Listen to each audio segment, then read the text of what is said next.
वाल्मीकि प्रगट दिवस के संबंध पूरे संसार च इसी तरह नाल खुशियां दे नाल योगामृत किए जा रहे सी। शोभा यात्रा भी हुई और किते किते एक नवी सोच पैदा हुई। साडे मन संचालक जिदा कह रहे सी, नवी सोच पैदा हुई कि कई जगह लोगों ने सृष्टिकर्ता वाल्मीकि दयावान की शिक्षा नूं किसी एक शिक्षा नूं लैके जिदा श्लोक हुंदे आ, किसी एक शिक्षा नूं लैके और किते किते कोई शिक्षा भी नहीं, सिर्फ कलम नूं लैके सैमीनार भी कराए है। और एक बड़ी बड़ी नवेकली तो कह सकते हैं, भी नवेकली भी है, पर इनू ये भी कह सकते हैं कि बहुत ही हैरानीजनक भी ते बड़ी सुखावी भी, जिहदे नाल अच्छे जिहड़े आ फल प्राप्त होणगे सानू अगे चल के। क्योंकि मैं जिहड़ी चीज सोचदा वो समझिया जो मैं अपने जीवन का निचोड़, मैं हुण भी मेरे नाल आ रही सी बेटी अक्षरा, ते मैनू दस रही सी रस्ते च एक जगह ने बोलिया, जो हुण मैहतपुर तो आए हैं, कहंदी किदां सुन्ना रस्ता आ। ते मैं दस रहा सी, मैं कहा असीं उस टाइम भी काम कीता जदों पंजाब च 5 बजे सुनसान हो जाती सी, शाम नूं 5 बजे बस नहीं सी मिलती, इथों नकोदर तो जलंधर तक की बस नहीं सी मिलती। असीं उस टाइम भी काम कीता जदों जिन्हों कहंदे भी उग्रवाद दा समय। पर मैं उन्होंने दूसरे तरीके का मिसाल देन लगा, तुहानूं दस्सण लगा। ये जिहड़े आयोजन है, आ जिहड़ा अज दा प्रोग्राम है, तुसीं सारे पिंड वासियों ने मिल के कीता। और मैं दस रहे सी उन्हें लैंबर्ट जी, वो कहंदे जी एक छोटा मंदिर भी है साडा बनिया है वाल्मीकि आनंद, एक बड़ा भी है, पर साडी सांझ आपस च सारे इकट्ठे बैठते हैं, होना चाहिए है।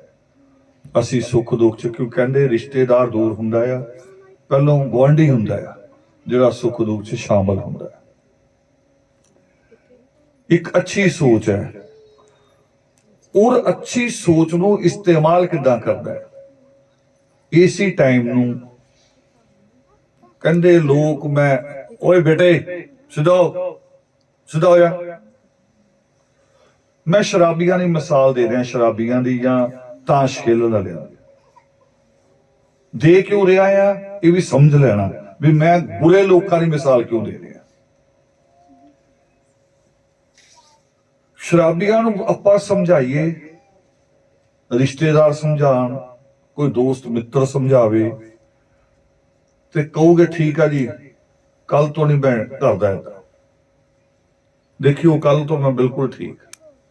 कदी कदी हुंदा भी है, 1-2 दिन ठीक गुजार लेंदे है, 1-2 दिन, हफ्ते के बाद पता लग रहा है वो फिर झूमदा होया आ रहा। मां पुछदी है, पत्नी पुछदी है, या कोई होर आदमी पुछदा भी आ की गल, भी कहना ना ना जी जिद्दां तुसीं कहा सी गल उदां ही है, छड्डती है। अज तां ना दफ्तर च मेरे नाल जिहड़ा बंदा काम करदा है, ਉਹਦੇ पोता होया, कहंदा ਉਹ फिर मैनू कहन लग पिया, यार तू खुशी है नहीं, मेरा पोता होया है, वो 5 साल बाद होया, लेट होया आ, इन्नियां दवाइयां डॉक्टरां को गए असीं, है ना, आ तां नकोदरे जो मजारां को भी जांदा है। हालां मजारां च है की है, दादू जी ने बड़ा अच्छा कहा है, वो कहते दादू दुनिया बावरी मड़ियां पूजन ऊत, ऊत तां समझदे पंजाब दे लोग, कहते ऊत का मतलब हुंदा जिहड़ी कि सब तो महामूर्ख। वो कहते दादू दुनिया बावरी मड़िया पूजन ऊत, जो नखोते मर गए, नखोते कहते जिहदी अपने औलाद नहीं, जो नखोते मर गए उनसे मांगे पूत। इदां ही करते लोग बाजारां ते। मैनू कल चुटकला भी याद आ गया, दारा सिंह ते केस बन गया सी इस चुटकले का। किसी की जनानी गुम हो गई, पता नहीं उदों मोबाइल नहीं सी हुंदे, किते बस गलत चढ़ गई, पता नहीं की होया, वो बंदा बेचारा ਮੰਦਰ 'ਚ ਜਾ ਕੇ ਦੁਆ ਕਰ ਰਿਹਾ, ਮੇਰੀ ਜਨਾਨੀ ਲੱਭ ਦੋ। ਤੇ ਦਾਰਾ ਸਿੰਘ ਕਹਿੰਦਾ ਮੇਰੇ ਕੋ, ਮੈਂ ਉਦਾਂ ਹੀ ਮਜ਼ਾਕ ਕਰਤਾ, ਕਹਿੰਦਾ ਮੈਂ ਸਾਰੀ ਉਮਰ ਹਨੂਮਾਨ ਦਾ ਰੋਲ ਕੀਤਾ ਸੀ। ਕਹਿੰਦਾ ਮੈਂ ਉਹਨੂੰ ਆਪ ਕਿਹਾ ਉਹ ਇਹ ਮੰਦਰ 'ਚ ਨਾ ਕਰ, ਇਹਦੀ ਜਨਾਨੀ ਜਦੋਂ ਗੁੰਮ ਹੋਈ ਸੀ ਤਾਂ ਉਹ ਅਸੀਂ ਲੱਭ ਕੇ ਲਿਆਂਦੇ ਸੀ ਹਨੂਮਾਨ ਨੇ, ਤੂੰ ਕਿੱਥੇ ਦੁਆ ਕਰੀ ਜਾਂਦਾ ਹੈ। ਮੇਰੀ ਗੱਲ ਥੋੜੀ ਚੁਭੂਗੀ, ਲੱਗੇਗੀ, ਪਰ ਇਹ ਗੱਲ ਨੂੰ ਸੋਚਣਾ ਸਮਝਣਾ ਹੈ ਜੋ ਮੈਂ ਗੱਲ ਕਹਿ ਰਿਹਾ ਹਾਂ। ਜਾਂਦੇ ਲੋਕ ਬੜੀਆਂ ਦੁਆਵਾਂ ਕਰਦੇ ਆ, ਸੋਚਦੇ ਆ ਵੀ ਪਤਾ ਨਹੀਂ ਇਹਦੇ ਨਾਲ ਕੀ ਹੋ ਜਾਣਾ ਹੈ ਸਾਡਾ। ਕਈ ਲੋਕ ਆਪ ਕੱਲੇ ਸੁੱਖਾਂ ਸੁੱਖ ਕਹਿਣਾ, ਕੱਲੇ ਵੀ ਜੀ ਮੈਂ ਜਗਰਾਤਾ ਕਰਾਣਾ, ਮੈਂ ਪੀਰਾਂ ਦਾ ਆਹ ਕਰੂੰਗਾ, ਨੰਗੇ ਪੈਰ ਚੱਲੂੰਗਾ। ਹੁਣ ਨੰਗੇ ਪੈਰ ਤੋਂ ਵੀ ਬੱਚੇ ਵੀ ਬੈਠੇ ਆ, ਇੱਕ ਤੁਸੀਂ ਸਾਰੇ ਬੈਠੇ, ਮੈਨੂੰ ਇਹ ਦੱਸੋ ਵੀ ਅੱਜ ਤੱਕ ਕਦੀ ਕੋਈ ਬਾਣੀਏ ਨੂੰ ਨੰਗੇ ਪੈਰ ਜਾਂਦੇ ਦੇਖਿਆ? ਕਿਸੇ ਦੇਵੀ ਦੇ, ਕਿਸੇ ਪੀਰਾਂ ਦੇ, ਕਿਸੇ ਬਾਣੀਏ ਨੂੰ, ਜੱਟ ਜ਼ਮੀਂਦਾਰ ਨੂੰ ਦੇਖਿਆ ਕਿਸੇ ਨੂੰ? ਜਾਨੀ ਜਿਹੜੇ ਸਰਮਾਏਦਾਰ ਆ, ਜਿਹਨਾਂ ਕੋਲ ਮੋਟਾ ਪੈਸਾ ਹੈ। ਗਰੀਬ ਆਦਮੀ ਜਾਂਦਾ ਆ, ਫਿਰ ਜਿੱਦਾਂ ਦਾ ਵਾਪਸ ਜਾਂਦਾ ਆ ਉਦਾਂ ਦਾ ਹੀ ਵਾਪਸ ਆਉਂਦਾ, ਕੁਛ ਵੀ ਨਹੀਂ ਹੁੰਦਾ। ਹੋਣਾ ਕਿੱਥੋਂ ਹੈ? ਹੋਣਾ ਜਿਹੜਾ ਜਿੱਥੋਂ ਹੈ, ਆਪਾਂ ਉੱਥੇ ਹੀ ਗੱਲ ਕਰਨ ਲੱਗੇ। ਹੁਣ ਮੈਂ ਇਹਦਾ ਸ਼ਲੋਕ ਅੱਧਾ ਜਿਹਾ ਬੋਲਿਆ ਸੀਗਾ, ਜਦੋਂ ਮੈਂ ਕਿਹਾ ਅੱਧਾ ਹੱਥ ਰੱਖ ਲਓ, वो पूरा श्लोक है कि थाली लेकर हाथ की बीच में वंदना धूप। भी जरूरी नहीं ये दरबार ही लग्या होवे, जे रब नूं याद करदा है, जे रब कण कण च है तो खेतां च काम करदे भी आपां याद कर सकदे हां। मुसलमान नूं देखिया जदों नमाज दा समय हुंदा है, उहदे वास्ते कोई मस्जिद जरूरी नहीं है। मैं तो उन्हां नूं ट्रेन च भी देखिया, ट्रेन च जा रहे हैं, ट्रेन च इदां सीट हुंदी ना लंबी, आमन सामन बैठे बंदे, विचकार जगह आ, वो अपना कपड़ा उत्थे विछांदा साडे पैरां च, ते हत्थ च उहदी जेब च कंपास हुंदा है। कंपास कहंदे जिन्हां दिशा पता लगदी, दिशा सूचक जिहनूं कहंदे, वो दिशा नाल सिर्फ ये दिखदा भी मक्का किधर है, उधर नूं मूंह करके नमाज शुरू कर दिंदा है। ਉਹ ਚਾਹੇ ਮੇਰੇ ਪੈਰਾਂ ਵੱਲ ਹੋਵੇ, ਭਾਵੇਂ ਕਿਸੇ ਹੋਰ ਦੇ ਪੈਰਾਂ ਵੱਲ, ਉਹਨੂੰ ਪੈਰਾਂ ਨਾਲ ਮਤਲਬ ਨਹੀਂ। ਉਹ ਕਹਿੰਦਾ ਮੇਰਾ ਜਿਹੜਾ ਸਜਦਾ ਆ, ਮੇਰਾ ਜਿਹੜਾ ਸਿਰ ਝੁਕ ਰਿਹਾ, ਉਹ ਮੱਕੇ ਨੂੰ ਜਾ ਰਿਹਾ। ਜਾਨੀ ਈਸ਼ਵਰ ਨੂੰ ਯਾਦ ਕਰਨ ਲਈ ਕੋਈ ਚੀਜ਼ ਦੀ ਜ਼ਰੂਰਤ ਨਹੀਂ। ਅਗਲੀ ਲਾਈਨ ਹੈ ਕਿ बीच में वंदना धूप, ਵੀ ਧੂਫ ਅਗਰਬੱਤੀ ਕਿਹੜੀ? ਜਿਹੜੀ ਤੁਹਾਡੇ ਦਿਲ ਚੋਂ ਗੱਲ ਨਿਕਲੇ, ਦਿਲ ਚੋਂ। कदी कदी ਜਿਹੜੇ ਅਸੀਂ ਨਾ ਲੋਕਾਂ 'ਚ ਆਪਸ 'ਚ ਇੱਕ ਦੂਜੇ ਨੂੰ ਅਦਬ ਨਾਲ ਹੱਥ ਜੋੜੀ ਦੇ ਨਮਸਕਾਰ ਕਹਿੰਦੇ ਆ ਹਨਾ, ਕੋਈ ਪੈਰੀ ਪੈਣਾ ਕਹਿ ਦਿੰਦਾ ਆ, ਪਰ ਪਤਾ ਨਹੀਂ ਹੁੰਦਾ ਮੈਂ ਮੂੰਹ ਨਾਲ ਕਿਹਾ ਹੈ ਕਿ ਦਿਲ ਨਾਲ ਕਿਹਾ ਹੈ। ਕੋਈ ਭਰੋਸਾ ਨਹੀਂ। ਕਦੀ ਕਦੀ ਨਾ ਸੱਸ ਨਾਲ ਲੜੀਆਂ ਹੁੰਦੀਆਂ ਆ ਬਿਨਾਂ ਵਜ੍ਹਾ ਵੀ। ਉਹਦੀ ਲੜਾਈ ਸੱਸ ਨੂੰ 'ਚ ਨਹੀਂ ਹੁੰਦੀ, ਸਕੀਆਂ ਭੈਣਾਂ 'ਚ ਵੀ ਹੁੰਦੀ ਹੈ। पर सकिया भैन 5 मिनट बाद ठीक हो जांदियां है। भैन और भरा च भी हुंदी है, सारी उम्र हुंदी है। प्यो कोई चीज ले आया ना, मान लो संतरे ले आया, सेब ले आया, चॉकलेट ले आया, ते दरवाजे चो जिहने पहलों फड़ ले वो दूजे नूं दिखांदा, आ देख मेरे लिए आ आया। ते जे भैन ने पकड़ लिया, असल च भैन ही दरवाजा खोलदी है। मुंडे तां लेटे हुंदे साडे, वो कहंदे तू ही खोल दे। ਉਹ ਭੈਣ ਦੇ ਹੱਥ ਚ ਆਣੇ ਆ, ਉਹ ਭਰਾ ਨੂੰ ਦਿਖਾਉਂਦੀ ਯਾਰ ਕਿ ਮੇਰੇ ਲਈ ਆਇਆ, ਫਿਰ ਭਰਾ ਪਿੱਛੇ ਦੌੜਦਾ ਉਹਦੇ ਖੋਹਣ ਲਈ। ਤੇ ਕਦੀ ਕਦੀ ਭੈਣ ਦੇ ਬਾਲ ਹੱਥ ਆ ਜਾਂਦੇ ਆ। ਯਾਦ ਕਰੋ, ਇਹ ਤੁਹਾਡੇ ਜੀਵਨ ਚ, ਸਾਡੇ ਚ ਵੀ। ਅਸੀਂ ਵੀ ਆਪਣੇ ਭੈਣ ਭਰਾਵਾਂ ਚ ਏਦਾਂ ਹੀ ਰਹੇ। ਤੇ ਭੈਣ ਦੇ ਬਾਲ ਤਾਂ ਕਿਸੇ ਦੇ ਵੀ ਹੱਥ ਚ ਚੀਕ ਨਿਕਲ ਜਾਏਗੀ। ਫਿਰ ਪੂਰਾ ਟੱਬਰ ਮਿਲ ਕੇ ਮੁੰਡੇ ਨੂੰ ਡਾਂਟਦਾ ਹੈ। ਭੈਣ ਭਰਾ ਚ ਉਸ ਟਾਈਮ ਕੀ ਕਹਿੰਦੇ, ਉਹਨੂੰ ਕੱਟੀ ਹੋ ਗਈ थोड़ी देर, पर कितनी देर? जदों तक खाना बनता ना शाम का, ते मां कहती आ फुलके ला, ते आ प्लेट अपने प्यो नूं फड़ा के, आ प्लेट अपने भरा नूं फड़ा। जांदी है भैन, प्लेट चाहे उहदे अगे रख के जीभ चढ़ाया भी उहनूं, पर सुलह हो गई। हो जाती कि नहीं हो जाती? और ये मैं गल क्यों जोड़ी नाल, जे भैन भरा च सुलह हो सकती है घंटे 1.5 घंटे च, ते पति पत्नी च भी लंबी लड़ाई नहीं चलनी चाहिए। ਪਤੀ ਪਤਨੀ ਤਾਂ ਕਈ ਵਾਰੀ ਬਾਲ ਵੀ ਨਹੀਂ ਫੜੇ ਹੁੰਦੇ, ਸਿਰਫ ਪਤੀ ਇਹ ਆ ਵੀ ਸਵੇਰੇ ਜਨਾਨੀ ਨੇ ਕਿਹਾ ਸੀ ਵੀ ਆਂਦੀ ਵਾਰੀ ਆਹ ਚੀਜ਼ ਲੈ ਆਈ, ਆਦਮੀ ਭੁੱਲਿਆ ਹੈ। ਕਈ ਵਾਰੀ ਉਸ ਰੋਡ ਤੋਂ ਨਹੀਂ ਲੰਘ ਕੇ ਆਇਆ, ਉਹ ਭੁੱਲਿਆ ਤੇ ਇੰਨੇ ਚ ਲੜਾਈ।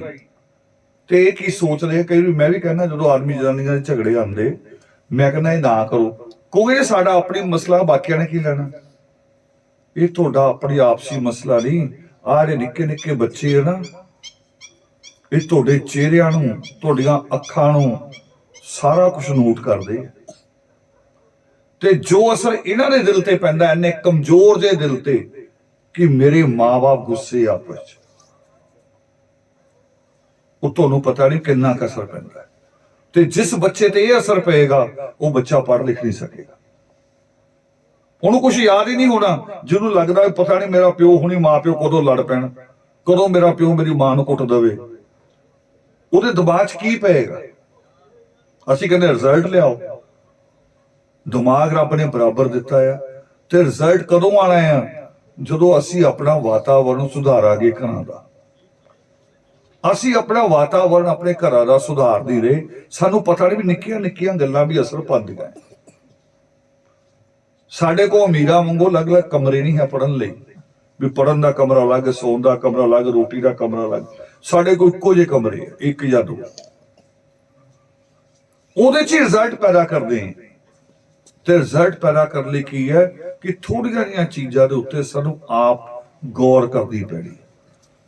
ਤੇ ਸ਼ਲੋਕ ਕੀ ਸੀ ਜਿੱਥੇ ਮੈਂ ਗੱਲ ਕਰ ਰਿਹਾ ਸੀ ਕਿ ਸੱਸ ਦੋ ਲੜੀਆਂ ਹੁੰਦੀਆਂ ਆ, ਤੇ ਪਰ ਜਦੋਂ ਸ਼ਾਮ ਨੂੰ 5 ਵੱਜਣ ਲੱਗ ਰਿਹਾ ਨਾ, 5-6, ਤੇ ਦੋਨਾਂ ਨੂੰ ਪਤਾ ਲੱਗਦਾ ਮੇਰਾ ਆਦਮੀ ਹੁਣ ਵਾਪਸ ਆਉਣ ਵਾਲੇ ਕੰਮ ਤੋਂ, ਤੇ ਯੁੱਧ ਵਿਰਾਮ ਕਰ ਦਿੰਦੇ ਆ। ਜਿੱਦਾਂ ਉਹ ਦਿਖਾਉਂਦੇ ਸੀ ਨਾ ਰਮਾਇਣ ਮਹਾਭਾਰਤ ਚ, ਕਿ ਯੁੱਧ ਬੰਦ, ਸ਼ਾਮ ਹੁੰਦੇ ਸੂਰਜ ਢਲਦੇ ਯੁੱਧ ਬੰਦ, ਸਵੇਰ ਨੂੰ ਕਹਿੰਦੇ ਫੇਰ ਲੜਾਂਗੇ। ਏਦਾਂ ਹੀ ਸੱਸ ਦੋ ਦਾ ਯੁੱਧ ਵੀ ਬੰਦ ਹੁੰਦਾ ਹੈ। ਤੇ ਯੁੱਧ ਤਾਂ ਬੰਦ ਹੋ ਗਿਆ, ਪਰ ਦਿਮਾਗ 'ਚ ਯੁੱਧ ਚੱਲ ਰਿਹਾ ਹੁੰਦਾ। ਹੁਣ ਸਵੇਰੇ ਜਦੋਂ ਨਹੁੰ ਬਣਾਉਂਦੀ ਤਾਂ ਚਾਹ, ਤੇ ਸਹੁਰਿਆਂ ਤਾਂ ਦੇਣੀ ਹੈ। ਹੁਣ ਇਹ ਤਾਂ ਹੋ ਨਹੀਂ ਸਕਦਾ ਸੱਸ ਨੂੰ ਨਾ ਦੇਵੇ, ਆਦਮੀ ਵੀ ਘਰ ਬੈਠਾ ਆ, ਦੱਸਣਾ ਨਹੀਂ ਉਹਨਾਂ ਨੂੰ ਵੀ ਅਸੀਂ ਲੜੀਆਂ ਹੋਈਆਂ ਹੈ। ਉਹ ਸੱਸ ਦੇ ਅੱਗੇ ਵੀ ਚਾਹ ਰੱਖਣ ਚਲ ਜਾਂਦੀ ਹੈ, ਸਹੁਰੇ ਦੇ ਪੈਰੀ ਹੱਥ ਲਾਉਂਦੀ ਸਵੇਰੇ ਸਵੇਰੇ, ਤੇ ਬਿਨਾਂ ਮਨ ਤੋਂ ਸੱਸ ਦੇ ਵੀ ਪੈਰੀ ਹੱਥ ਲਾ ਦਿੰਦੀ, ਬਿਨਾਂ ਮਨ ਤੋਂ। ਤੇ ਸੱਸ ਵੀ ਬਿਨਾਂ ਮਨ ਤੋਂ ਕਰਦੀ ਹੈ ਸੁਖੀ ਰਹੋ, ਅੰਦਰੋਂ ਕਹਿ ਰਹੀ ਦੁਖੀ ਰਹੋ।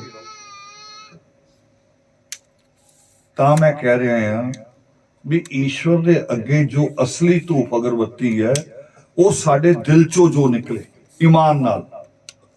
ਹੋ ਸਕਦਾ ਦਰਬਾਰ ਅੱਗੇ ਤਾਂ ਪਣੀ ਆਪਾਂ ਦੇਖੋ ਦਿਖਾਈ ਝੁਕਦੇ ਹੋਵਾਂ, ਹਨਾ। ਮੈਂ ਆ ਕੇ ਮੱਥਾ ਨਾ ਟੇਕਾਂ, ਮੈਂ ਸੋਚੂੰਗਾ ਯਾਰ ਇਹਨੇ ਲੋਕ ਕੀ ਕਹਿਣਗੇ, ਲੋਕਾਂ ਨੂੰ ਦਿਖਾਉਣ ਲਈ ਮੈਂ ਮੱਥਾ ਟੇਕ ਹੀ ਲਵਾਂ। ਲੋਕਾਂ ਨੂੰ ਦਿਖਾਉਣ ਲਈ ਮੇਰਾ ਅੰਦਰੋਂ ਮਨ ਤਿਆਰ ਹੈ ਕਿ ਨਹੀਂ ਤਿਆਰ ਹੈ, ਉਹ ਤਿਆਰ ਹੋਣਾ ਜ਼ਰੂਰੀ ਹੈ।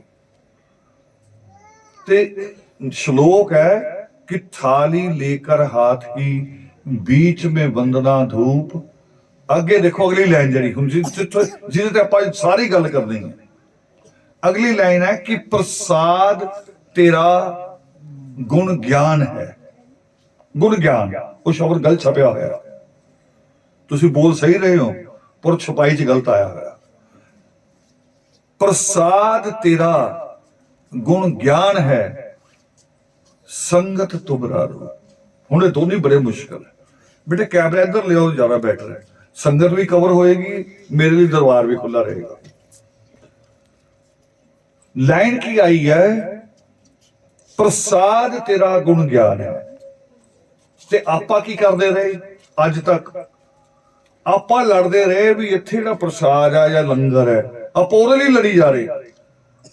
लो जी कहते चंदा मंगत आ गए सी, लंगर साढ़े घर पहुंचाया नहीं, ਉਹਨੂੰ ਸੋਚੀ ਜਾ ਰਹੇ ਪਤਾ ਨਹੀਂ ਇਹ ਖਾਣ ਨਾਲ ਕੀ ਹੋ ਜਾਣਾ। ਮੈਂ ਦੇਖਦਾ ਬਹੁਤ ਸਾਰੇ ਲੋਕ ਗੁਰਦੁਆਰਿਆਂ ਦੇ ਬਾਹਰ ਪੱਕੇ ਹੀ ਬੈਠੇ, ਉਹਨਾਂ ਲੰਗਰ ਰੋਜ਼ ਖਾਣਾ ਹੀ ਉੱਥੇ ਦਾ ਤੇ ਫਿਰ ਵੀ ਭਿਖਾਰੀ ਆ। ਉਹ ਮੰਦਰਾਂ ਦੇ ਬਾਹਰ ਵੀ ਲਾਈਨਾਂ ਲੱਗੀਆਂ ਹੋਈਆਂ, ਉਹਨਾਂ ਨੇ ਅੰਦਰੋਂ ਵੀ ਖਾਣਾ, ਜਿਹੜੇ ਲੋਕ ਵੰਡਦੇ ਜਾ ਰਹੇ ਸਾਰਿਆਂ ਕੋਲੋਂ ਵੀ ਲੈ ਲੈਣਾ, ਫਿਰ ਵੀ ਭਿਖਾਰੀ ਹੈ। ਫਿਰ ਉਹ ਕਿਹੜਾ ਪ੍ਰਸਾਦ ਹੈ ਜਿਹਦੇ ਨਾਲ ਜੀਵਨ ਬਦਲਦਾ ਹੈ? ਜਿਸ ਨਾਲ ਜੀਵਨ 'ਚ ਖੁਸ਼ਹਾਲੀ ਆ ਜਾਏ, ਉਹ ਪ੍ਰਸਾਦ ਆ ਗੁਣ ਗਿਆਨ, ਈਸ਼ਵਰ ਦਾ ਦਿੱਤਾ ਹੋਇਆ ਗਿਆਨ। ਉਹ ਬਦਲਦਾ ਹੈ। ਜਦੋਂ ਅਕਸ਼ਰਾਂ ਨੇ ਗੱਲ ਕਹੀ ਤੇ ਮੈਂ ਦੱਸਿਆ ਵੀ ਅਸੀਂ ਉਸ ਟਾਈਮ ਘੁੰਮਦੇ ਸੀ ਜਦੋਂ ਪੰਜਾਬ 'ਚ ਸੜਕਾਂ ਸੁੰਨੀਆਂ ਹੁੰਦੀਆਂ ਸੀ, ਤੇ ਜੇ ਇੰਨਾ ਕੁ ਵੀ ਪ੍ਰੋਗਰਾਮ ਰੱਖਣਾ ਹੋਵੇ ਅਸੀਂ ਤੇ ਪਰਮਿਸ਼ਨ ਐਸਡੀਐਮ ਤੋਂ ਲੈਣੀ ਪੈਂਦੀ ਸੀ। ਫਿਰ ਐਸਡੀਐਮ ਸੀਆਰਪੀ ਦਾ ਪਹਿਰਾ ਲਗਵਾਉਂਦੇ ਸੀ, ਜੇ ਤੁਹਾਨੂੰ ਯਾਦ ਹੋਵੇ। ਉਹ ਸੀਆਰਪੀ ਵੀ ਏਦਾਂ ਨਹੀਂ, ਆਲੇ ਦੁਆਲੇ ਛੱਤਾਂ ਦੇ ਉੱਤੇ ਲੱਗਦੀ ਸੀ। ਫੇਰ ਜਾ ਕੇ ਇੱਕ ਸਤਸੰਗ ਯੋਗਾ ਅੰਮ੍ਰਿਤ ਹੁੰਦਾ। ਫਿਰ ਉਹਨਾਂ ਨੇ ਸਾਨੂੰ ਪੁੱਛਣਾ ਵੀ ਤੁਸੀਂ ਰਾਤ ਨੂੰ ਮੁੜਨਾ ਆ ਕਿ ਸਵੇਰੇ ਮੁੜਨਾ ਹੈ, ਤੇ ਜੇ ਨਹੀਂ ਮੁੜਨਾ ਤੇ ਕਿਹੜੇ ਘਰ ਸੋਣਾ ਆ। ਫਿਰ ਉਹ ਘਰ ਦੇ ਆਲੇ ਦੁਆਲੇ ਪਹਿਰਾ ਰਹਿਣਾ ਹੈ। ਉਹ ਟਾਈਮ 'ਚ ਵੀ ਅਸੀਂ ਟਾਈਮ ਕੱਟਿਆ, ਯਾਨੀ ਕਿ ਮੁਸ਼ਕਿਲ ਟਾਈਮ ਸੀ, ਪਰ ਉਹ ਟਾਈਮ ਕੀ ਸੀ? ਉਹ ਟਾਈਮ ਇੱਕ ਸੋਚ ਸੀ। ਸੋਚ ਹੁੰਦੀ, ਇੱਕ ਵਿਚਾਰ ਹੁੰਦਾ ਆ ਜਿਹੜਾ ਸਾਰੀਆਂ ਚੀਜ਼ਾਂ ਨੂੰ ਬਦਲ ਦਿੰਦਾ ਹੈ।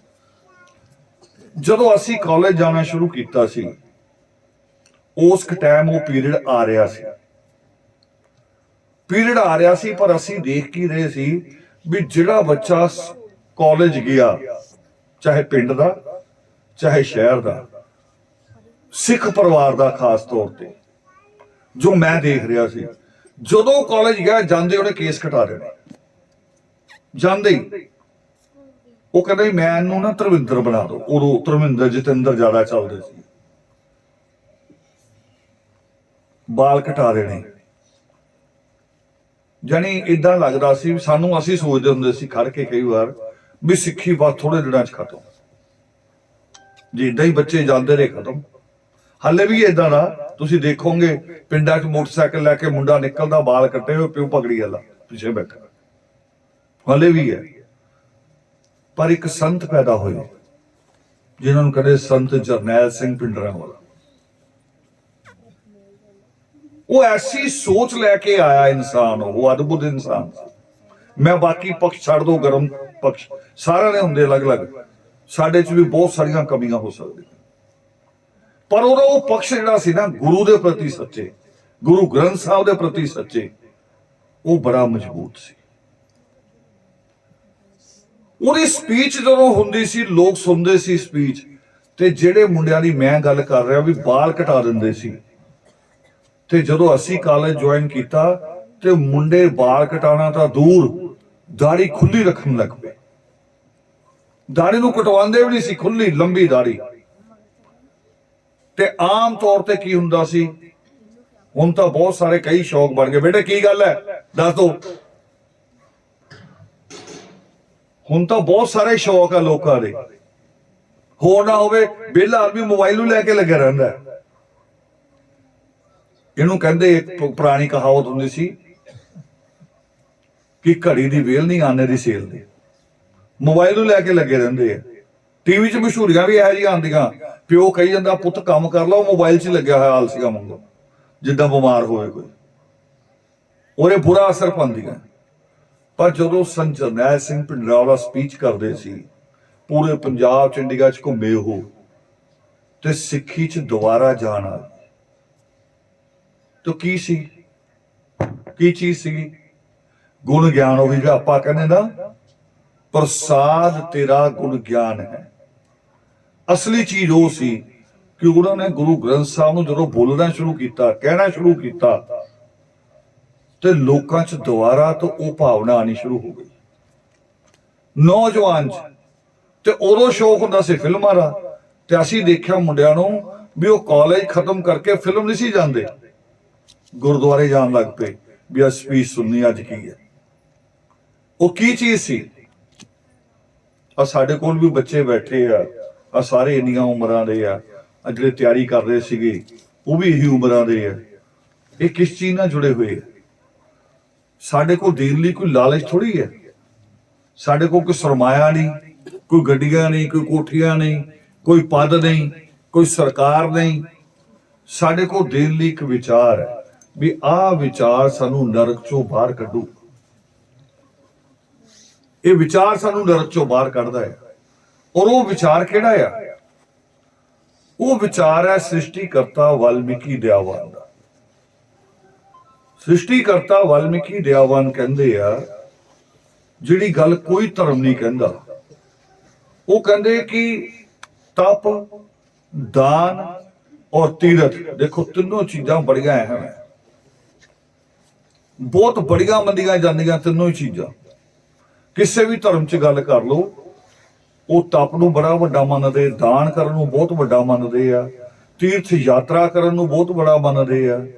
ਪਰ ਸ੍ਰਿਸ਼ਟੀਕਰਤਾ ਵਾਲਮੀਕੀ ਦਇਆਵਾਨ ਪਾਵਨ ਯੋਗ ਸਿੱਚ ਕਹਿ ਰਹੇ ਆ, ਉਹ ਕਹਿੰਦੇ ਤਪ, ਦਾਨ ਤੇ ਤੀਰਥ ਦੇ ਨਾਲ ਤੁਹਾਡੀ ਮੁਕਤੀ ਨਹੀਂ ਹੋਣੀ, ਹੋਣੀ ਨਹੀਂ, ਜੋ ਮਰਜ਼ੀ ਕਰ ਲਓ। ਮੈਂ ਹੁਣੇ ਇੱਕ ਤਰਕ ਪੜ੍ਹ ਰਿਹਾ ਸੀ, ਕਿਸੇ ਨੇ ਲਿਖ ਕੇ ਭੇਜਿਆ ਮੈਨੂੰ, ਲੌਜਿਕ, ਇੱਕ ਬੜਾ ਅੱਛਾ ਲੌਜਿਕ ਭੇਜਿਆ। ਉਹ ਕਹਿੰਦੇ ਜਿਹੜੇ ਪੰਡਤ ਕਹਿੰਦੇ ਸੀ ਵੀ ਅਸੀਂ ਹਵਨ ਕਰਕੇ ਪੂਰੇ ਰਾਖਸ਼ਾਂ ਦਾ ਨਾਸ਼ ਕਰ ਦਿੰਦੇ ਸੀ। ਹਲੇ ਰਾਖਸ਼ ਕਹਿੰਦੇ ਕਿਹਨੂੰ ਸੀ? ਸਾਡੇ ਬਜ਼ੁਰਗਾਂ ਨੂੰ। ਕਹਿੰਦੇ ਉਹਨਾਂ ਦਾ ਨਾਸ਼ ਕਰ ਦਿੰਦੇ ਸੀ। ਕਹਿੰਦੇ ਹੁਣ ਉਹ ਹਵਨ ਕਰਦੇ ਨਹੀਂ ਤੇ ਕਸ਼ਮੀਰ ਛੱਡ ਕੇ ਭੱਜਦੇ ਆ ਵੀ ਹਵਨ ਕਰਕੇ ਕਸ਼ਮੀਰ ਤੇ ਕਬਜ਼ਾ ਕਰ ਲੈਣ। ਇਹੀ ਗੱਲ ਕਹਿ ਰਹੇ ਨਾ ਪ੍ਰਮਾਤਮਾ ਕਿ ਤਪ ਕਰਨ ਨਾਲ, ਦਾਨ ਕਰਨ ਨਾਲ, ਤੀਰਥ ਕਰਨ ਨਾਲ ਮੁਕਤੀ ਨਹੀਂ ਹੋਣੀ। ਜੇ ਤਪ ਦਾਨ ਕਰਨ ਦੇ ਨਾਲ ਮੁਕਤੀ ਹੁੰਦੀ ਤੇ ਸੋਮਨਾਥ ਦਾ ਮੰਦਿਰ 17 ਵਾਰ ਨਹੀਂ ਸੀ ਲੁੱਟਿਆ ਜਾਣਾ। ਲੋਕ ਤਾਪੀ ਕਰ ਰਹੇ ਸੀ, ਘੰਟੀਆਂ ਹੀ ਵਜਾਈ ਜਾ ਰਹੇ ਸੀ। ਇੱਕ ਛੋਟੀ ਜਿਹੀ ਮਿਸਾਲ ਸਮਝ ਲਓ ਇਹਨੂੰ ਆਰਾਮ ਨਾਲ। ਤੁਸੀਂ ਤੀਰਥ ਜਾਓਗੇ ਸਾਲ 'ਚ ਇੱਕ ਵਾਰੀ, ਬਹੁਤ ਜ਼ਿਆਦਾ ਜ਼ੋਰ ਲਗਾਓ 4 ਵਾਰੀ, ਪਰ ਜਿਹਦੀ ਬੱਸ ਜਾਂਦੀ, ਜਿਸ ਡਰਾਈਵਰ ਦੀ, ਕੰਡਕਟਰ ਦੀ, ਉਹ ਤਾਂ ਰੋਜ਼ ਜਾ ਰਹੇ ਹੈ। ਫਿਰ ਤੀਰਥ ਤੁਹਾਡਾ ਵੱਡਾ ਕਿ ਉਹਦਾ ਵੱਡਾ? ਉਹ ਰੋਜ਼ ਜਾ ਰਿਹਾ ਹੈ। ਔਰ ਕਦੀ ਕਦੀ ਏਦਾਂ ਦੇ ਨਿਤਨੇਮੀ ਵੀ ਹੁੰਦੇ, ਨਹੀਂ ਸਾਰੇ ਡਰਾਈਵਰ ਅਲੱਗ ਇੱਕ ਮਾਨਸਿਕਤਾ ਦੇ, ਇਦਾਂ ਦੇ ਵੀ ਹੋ ਸਕਦੇ ਆ ਵੀ ਜਿਹੜੇ ਜਾ ਕੇ ਮੱਥਾ ਵੀ ਟੇਕਦੇ ਹੋਣ। ਉਹ ਰੋਜ਼ ਜਾ ਰਹੇ, ਫਿਰ ਤੀਰਥ ਕਿਹਦਾ ਵੱਡਾ ਹੋਇਆ? ਤਪ ਲਗਾ ਲਓ। ਇੱਥੇ ਪਿੰਡਾਂ 'ਚ ਆਉਂਦੇ ਕਈ ਵਾਰੀ ਬਾਬੇ ਸਾਧ, ਕਹਿੰਦੇ ਬਾਬਾ ਆਇਆ ਬੜੀ ਕਰਨੀ ਵਾਲਾ, ਆਹ ਬੀਬੀਆਂ 'ਚ ਬੜਾ ਫੈਲਦੀ ਇਹ ਗੱਲ, ਕਹਿੰਦੇ ਬਾਬਾ ਬੜਾ ਕਰਨੀ ਵਾਲਾ ਆਇਆ। ਆਟਾ ਇਹਨਾਂ ਤੋਂ ਹੀ ਮੰਗਦਾ, ਪੈਸਾ ਵੀ ਇਹਨਾਂ ਤੋਂ ਹੀ ਮੰਗਦਾ, ਬਾਬਾ ਕਰਨੀ ਵਾਲਾ। ਮੈਨੂੰ ਸਮਝ ਨਹੀਂ ਆਇਆ ਕਰਨੀ ਵਾਲਾ ਕਿਹੜਾ ਹੋਇਆ। ਤੇ ਹੁਣ ਕਰਨੀ ਵਾਲੇ ਸਾਰੇ ਭੱਜ ਗਏ। ਜਦੋਂ ਕਰੋਨਾ ਸ਼ੁਰੂ ਹੋਇਆ, ਪਾਦਰੀ ਕਾਦਰੀ ਸਾਰੇ ਭੱਜ ਗਏ। ਆ ਚਰਚ ਤੁਹਾਡੇ ਬੜੀਆਂ ਮਸ਼ਹੂਰ ਹੈ ਇੱਥੇ ਦੁਆਬੇ ਦੀਆਂ, ਦਾਵਾ ਕਰਦੇ ਹੁੰਦੇ ਸੀ ਹਜ਼ਾਰਾਂ ਆਦਮੀਆਂ 'ਚ, ਜਿੱਥੇ ਇੱਥੇ ਦਰਦ ਹੱਥ ਰੱਖ ਲਓ, ਜੋ ਬਿਮਾਰੀ ਮੈਂ ਦੂਰ ਕਰ ਦੂੰਗਾ। ਕਰੋਨਾ 'ਚ ਆਪ ਜਿੰਦੇ ਲਾ ਕੇ ਬੈਠੇ ਸੀ, ਕੋਈ ਅੰਦਰ ਨਾ ਆ ਜਾਓ, ਸਾਰੇ ਭੱਜ ਗਏ। ਕਿਉਂਕਿ ਕਿੰਨੇ ਕੁ ਜਿਹੜੇ ਮੂਰਖ ਬਣਾ ਲਓਗੇ। ਔਰ ਸਭ ਤੋਂ ਜ਼ਿਆਦਾ ਨਰਸਿੰਗ ਹੋਮ ਪਤਾ ਕਿੱਥੇ ਹੈ? ਏਸ਼ੀਆ 'ਚ ਸਭ ਤੋਂ ਜ਼ਿਆਦਾ ਨਰਸਿੰਗ ਹੋਮ ਜਲੰਧਰ 'ਚ ਹੈ। ਇੱਥੇ ਮਜ਼ਾਰਾ ਹੈ, ਇੱਥੇ ਪਾਦਰੀ ਹੈ, ਪਰ ਉਹ ਇੱਥੇ ਨਹੀਂ ਹੈਗੇ, ਅਸਲ 'ਚ ਤੁਹਾਡੇ ਇੱਥੇ ਹੈ। ਤੁਹਾਡੇ ਇੱਥੋਂ ਸੁਧਾਰ ਨਹੀਂ ਆ ਰਿਹਾ। ਤੁਸੀਂ ਭੈ ਮੰਨ ਕੇ ਬੈਠੇ ਤੇ ਜਕਾਰਾ ਕੀ ਲਗਾ ਰਹੇ ਹੈ? ਜਕਾਰਾ ਲਗਾ ਰਹੇ ਕਿ ਜੋ ਬੋਲੇ ਸੋ ਨਿਰਭੈ, ਤੇ ਨਿਰਭੈ ਹੈ ਨਹੀਂ, ਨਿਰਭੈ ਹੈ ਨਹੀਂ ਤੁਸੀਂ।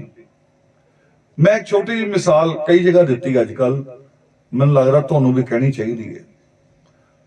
ਮੈਂ ਥੋੜੇ ਦਿਨ ਪਹਿਲਾਂ ਫਿਰੋਜ਼ਪੁਰ ਸੀ ਇੱਕ ਪਿੰਡ 'ਚ, ਸਵੇਰ ਦੇ ਨਾਸ਼ਤੇ ਤੇ ਅੰਧ ਵਿਸ਼ਵਾਸ ਤੇ ਗੱਲ ਚੱਲ ਗਈ। ਨਾਸ਼ਤਾ ਹਲੇ ਬਣ ਰਿਹਾ ਸੀਗਾ ਤੇ ਮੈਂ ਆਪਣਾ ਰੁਮਾਲ ਖੋਲਿਆ ਰੱਖ ਦਿੱਤਾ। ਉਹ ਮੁੰਡੇ ਨੂੰ ਮੈਂ ਕਿਹਾ, ਮੈਂ ਕਾਕਾ ਜਾ ਮਾਚਸ ਦੀ ਤੀਲੀ ਲਿਆ, ਰੱਖ ਰੁਮਾਲ ਦੇ ਵਿੱਚ। ਉਹਨੇ ਰੱਖੀ। ਮੈਂ ਕਿਹਾ ਚੰਗੀ ਤਰ੍ਹਾਂ ਦੇਖ ਲੈ, ਠੀਕ ਹੈ? ਕਹਿੰਦਾ ਬਿਲਕੁਲ ਠੀਕ ਹੈ, ਰੱਖ ਦੇ। ਮੈਂ ਕਿਹਾ ਰੁਮਾਲ ਲਪੇਟਿਆ, ਮੈਂ ਉਹਨੂੰ ਕਿਹਾ ਟੋ ਕੇ ਦੇਖ ਤੀਲੀ ਕਿੱਥੇ ਹੈ, ਜਿੱਥੇ ਵੀ ਹੈਗੀ ਤੋੜ ਦੇ। ਉਹਨੇ ਚੰਗੀ ਤਰ੍ਹਾਂ ਤੋੜੀ, ਰੁਮਾਲ ਖੋਲਿਆ, ਮੈਂ ਤੀਲੀ ਸਾਬਤ। ਹੁਣ ਮੈਂ ਇਹ ਵੀ ਕਹਿ ਸਕਦਾ ਸੀ, ਤੁਹਾਨੂੰ ਵੀ ਡਰਾ ਸਕਦਾ ਹੈ ਵੀ ਜੇ ਤਾਂ ਤੀਲੀ ਟੁੱਟ ਗਈ ਤੇਰਾ ਗ੍ਰਹਿ ਟਲ ਗਿਆ, ਜੇ ਸਾਬਤ ਆ ਗਈ ਤੇ ਸਮਝ ਕੋਈ ਮੁਸੀਬਤ ਖੜੀ ਰਸਤੇ 'ਚ। ਮੈਂ ਏਦਾਂ ਵੀ ਕਹਿ ਸਕਦਾ ਸੀ। ਉਹਦੇ ਕੋਲ ਮੱਥਾ ਵੀ ਟਕਵਾ ਸਕਦਾ ਸੀ, ਰੱਖ 500 ਰੁਪਇਆ ਜਾਂ 5000, ਜੋ ਵੀ ਇਹ ਹੁੰਦਾ। ਜਾਣੀ ਕਿ ਇਹ ਦੇਖਿਆ ਹੁੰਦਾ ਸਾਹਮਣੇ ਦੀ ਜੇਬ ਕਹਿ ਰਿਹਾ, ਗ੍ਰਹਿ ਨਹੀਂ ਕਹਿ ਰਿਹਾ, ਸਾਹਮਣੇ ਦੀ ਜੇਬ ਕਹਿ ਰਹੀ। ਮੈਂ ਕਿਹਾ ਦੂਜੀ ਤੀਲੀ ਲਿਆਓ, अच्छा जानी मुंडा जिहड़े जिम जाते अजकल मसल वाले इदां दा मुंडा। मैं कहा एक बारी होर रख तीली जे तैनूं यकीन नहीं आ रहा। उन्हें दोबारा तीली रखी, फिर मैं कहा तोड़ती, पर जो रुमाल खोलिया तो फिर साबित। हुण मैं कहा मैं चाहवां तो तुहानूं मूर्ख बना सकदा, पर मैं ये अंध विश्वास चों कड्ढण आया। फिर मैं उन्होंने दसा तीली जिहड़ी तूं तोड़दा होर किते है।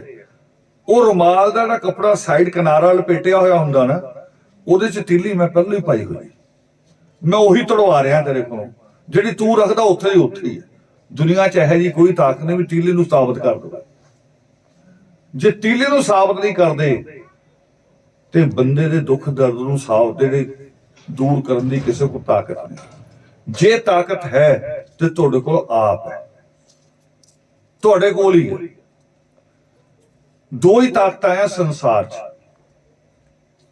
एक ईश्वर जिन्हों परमात्मा कहने, एक आत्मा जिहड़े तुसी इंसान। विच कोई ताकत नहीं है। कबीर साहब दस रहे उहदे उत्ते, वो करे प्रेम गली अति सांकरी या में दो ना समाई। देखो हम ध्यान नाल सुनियो गल, हालांकि दो कौन है? वो करे जिहड़े रब दे घर नूं रस्ता जांदा ना, प्रेम गली कहंदे रब दे घर दे रस्ते नूं। कबीर साहब वो करे प्रेम गली अति सांकरी या में दो ना समाई। भी इन्नी तंग गली है, उहदे चों दो इकट्ठे नहीं लंघ सकदे। और अगली लाइन च की दसे दो कौन है? वो करे जब मैं था तब हरि नाही, अब हरि मैं नहीं। जानी दो कौन? हंकार। होर कोई बंदा नहीं, दो बंदे नहीं। कहते जो मेरा हंकार मेरे नाल सी ना, तो मैं गली चों लंघ नहीं सी पा रहा, ते जो हंकार छड्डिया तो लंघ गया। ते आपां तां तीन बने हुए इकट्ठे, जानी एक तुसी, एक रब, एक मेरे वर्गा बाबा विच। वो कहना मैं हथ फड़ के लंघाऊंगा, नहीं तो तुसी पार ही नहीं हो सकते। यही है ना तुहाडे करनी वाले बाबे। वो कहने जब तक मैं नहीं लंघाऊंगा तुसी नहीं पार हो सकते। सारे बाबे यही दावा कर रहे, वो कहने मैं एजेंट है रब दा। भी तैनूं किद्दां रब ने एजेंट बना के भेजता? दो हाथ पैर तेरे कोल है, दो साडे कोल है। जिन्हां ने साडे ते 200 साल राज कीता अंग्रेजां ने, उन्हां कोल भी दो ही हाथ पैर। ते असी आ साडी सोच करनी वाला बाबा बहुत वधिया करके ਉਹਨੂੰ ਇੰਨਾ ਵਧੀਆ कर ਦਿੰਦੇ ਆ। फिर ਉਹ ਜਿੱਦਾਂ ਉਹ बैठा ना सच्चा सौदा वाला जेल च बैठा आ, ਉਹਨੂੰ ਵਿਚਾਰੇ ਨੂੰ जेल च पहुंचा के हटते, चापलूस पहुंचा ਦਿੰਦੇ, चापलूस। ਤੇ ਕੁਛ ਹੋਰ ਆਪਣਾ ਲਾਲਚ ਹੁੰਦਾ ਹੈ। बाबा कोई करनी वाला नहीं, तुसी आप ही करनी वाले। आ लोहा ईश्वर ने रखा है जमीन च, ਇਹਦਾ स्टैंड किहने बनाया? बाबिया ने थोड़ी बनाया, इंसान ने बनाया। ढालिया भट्ठी च ਉਹਨੂੰ पिघलाया, आ स्टैंड बनाता। मेरी आवाज यानी दूर तक आ रही है।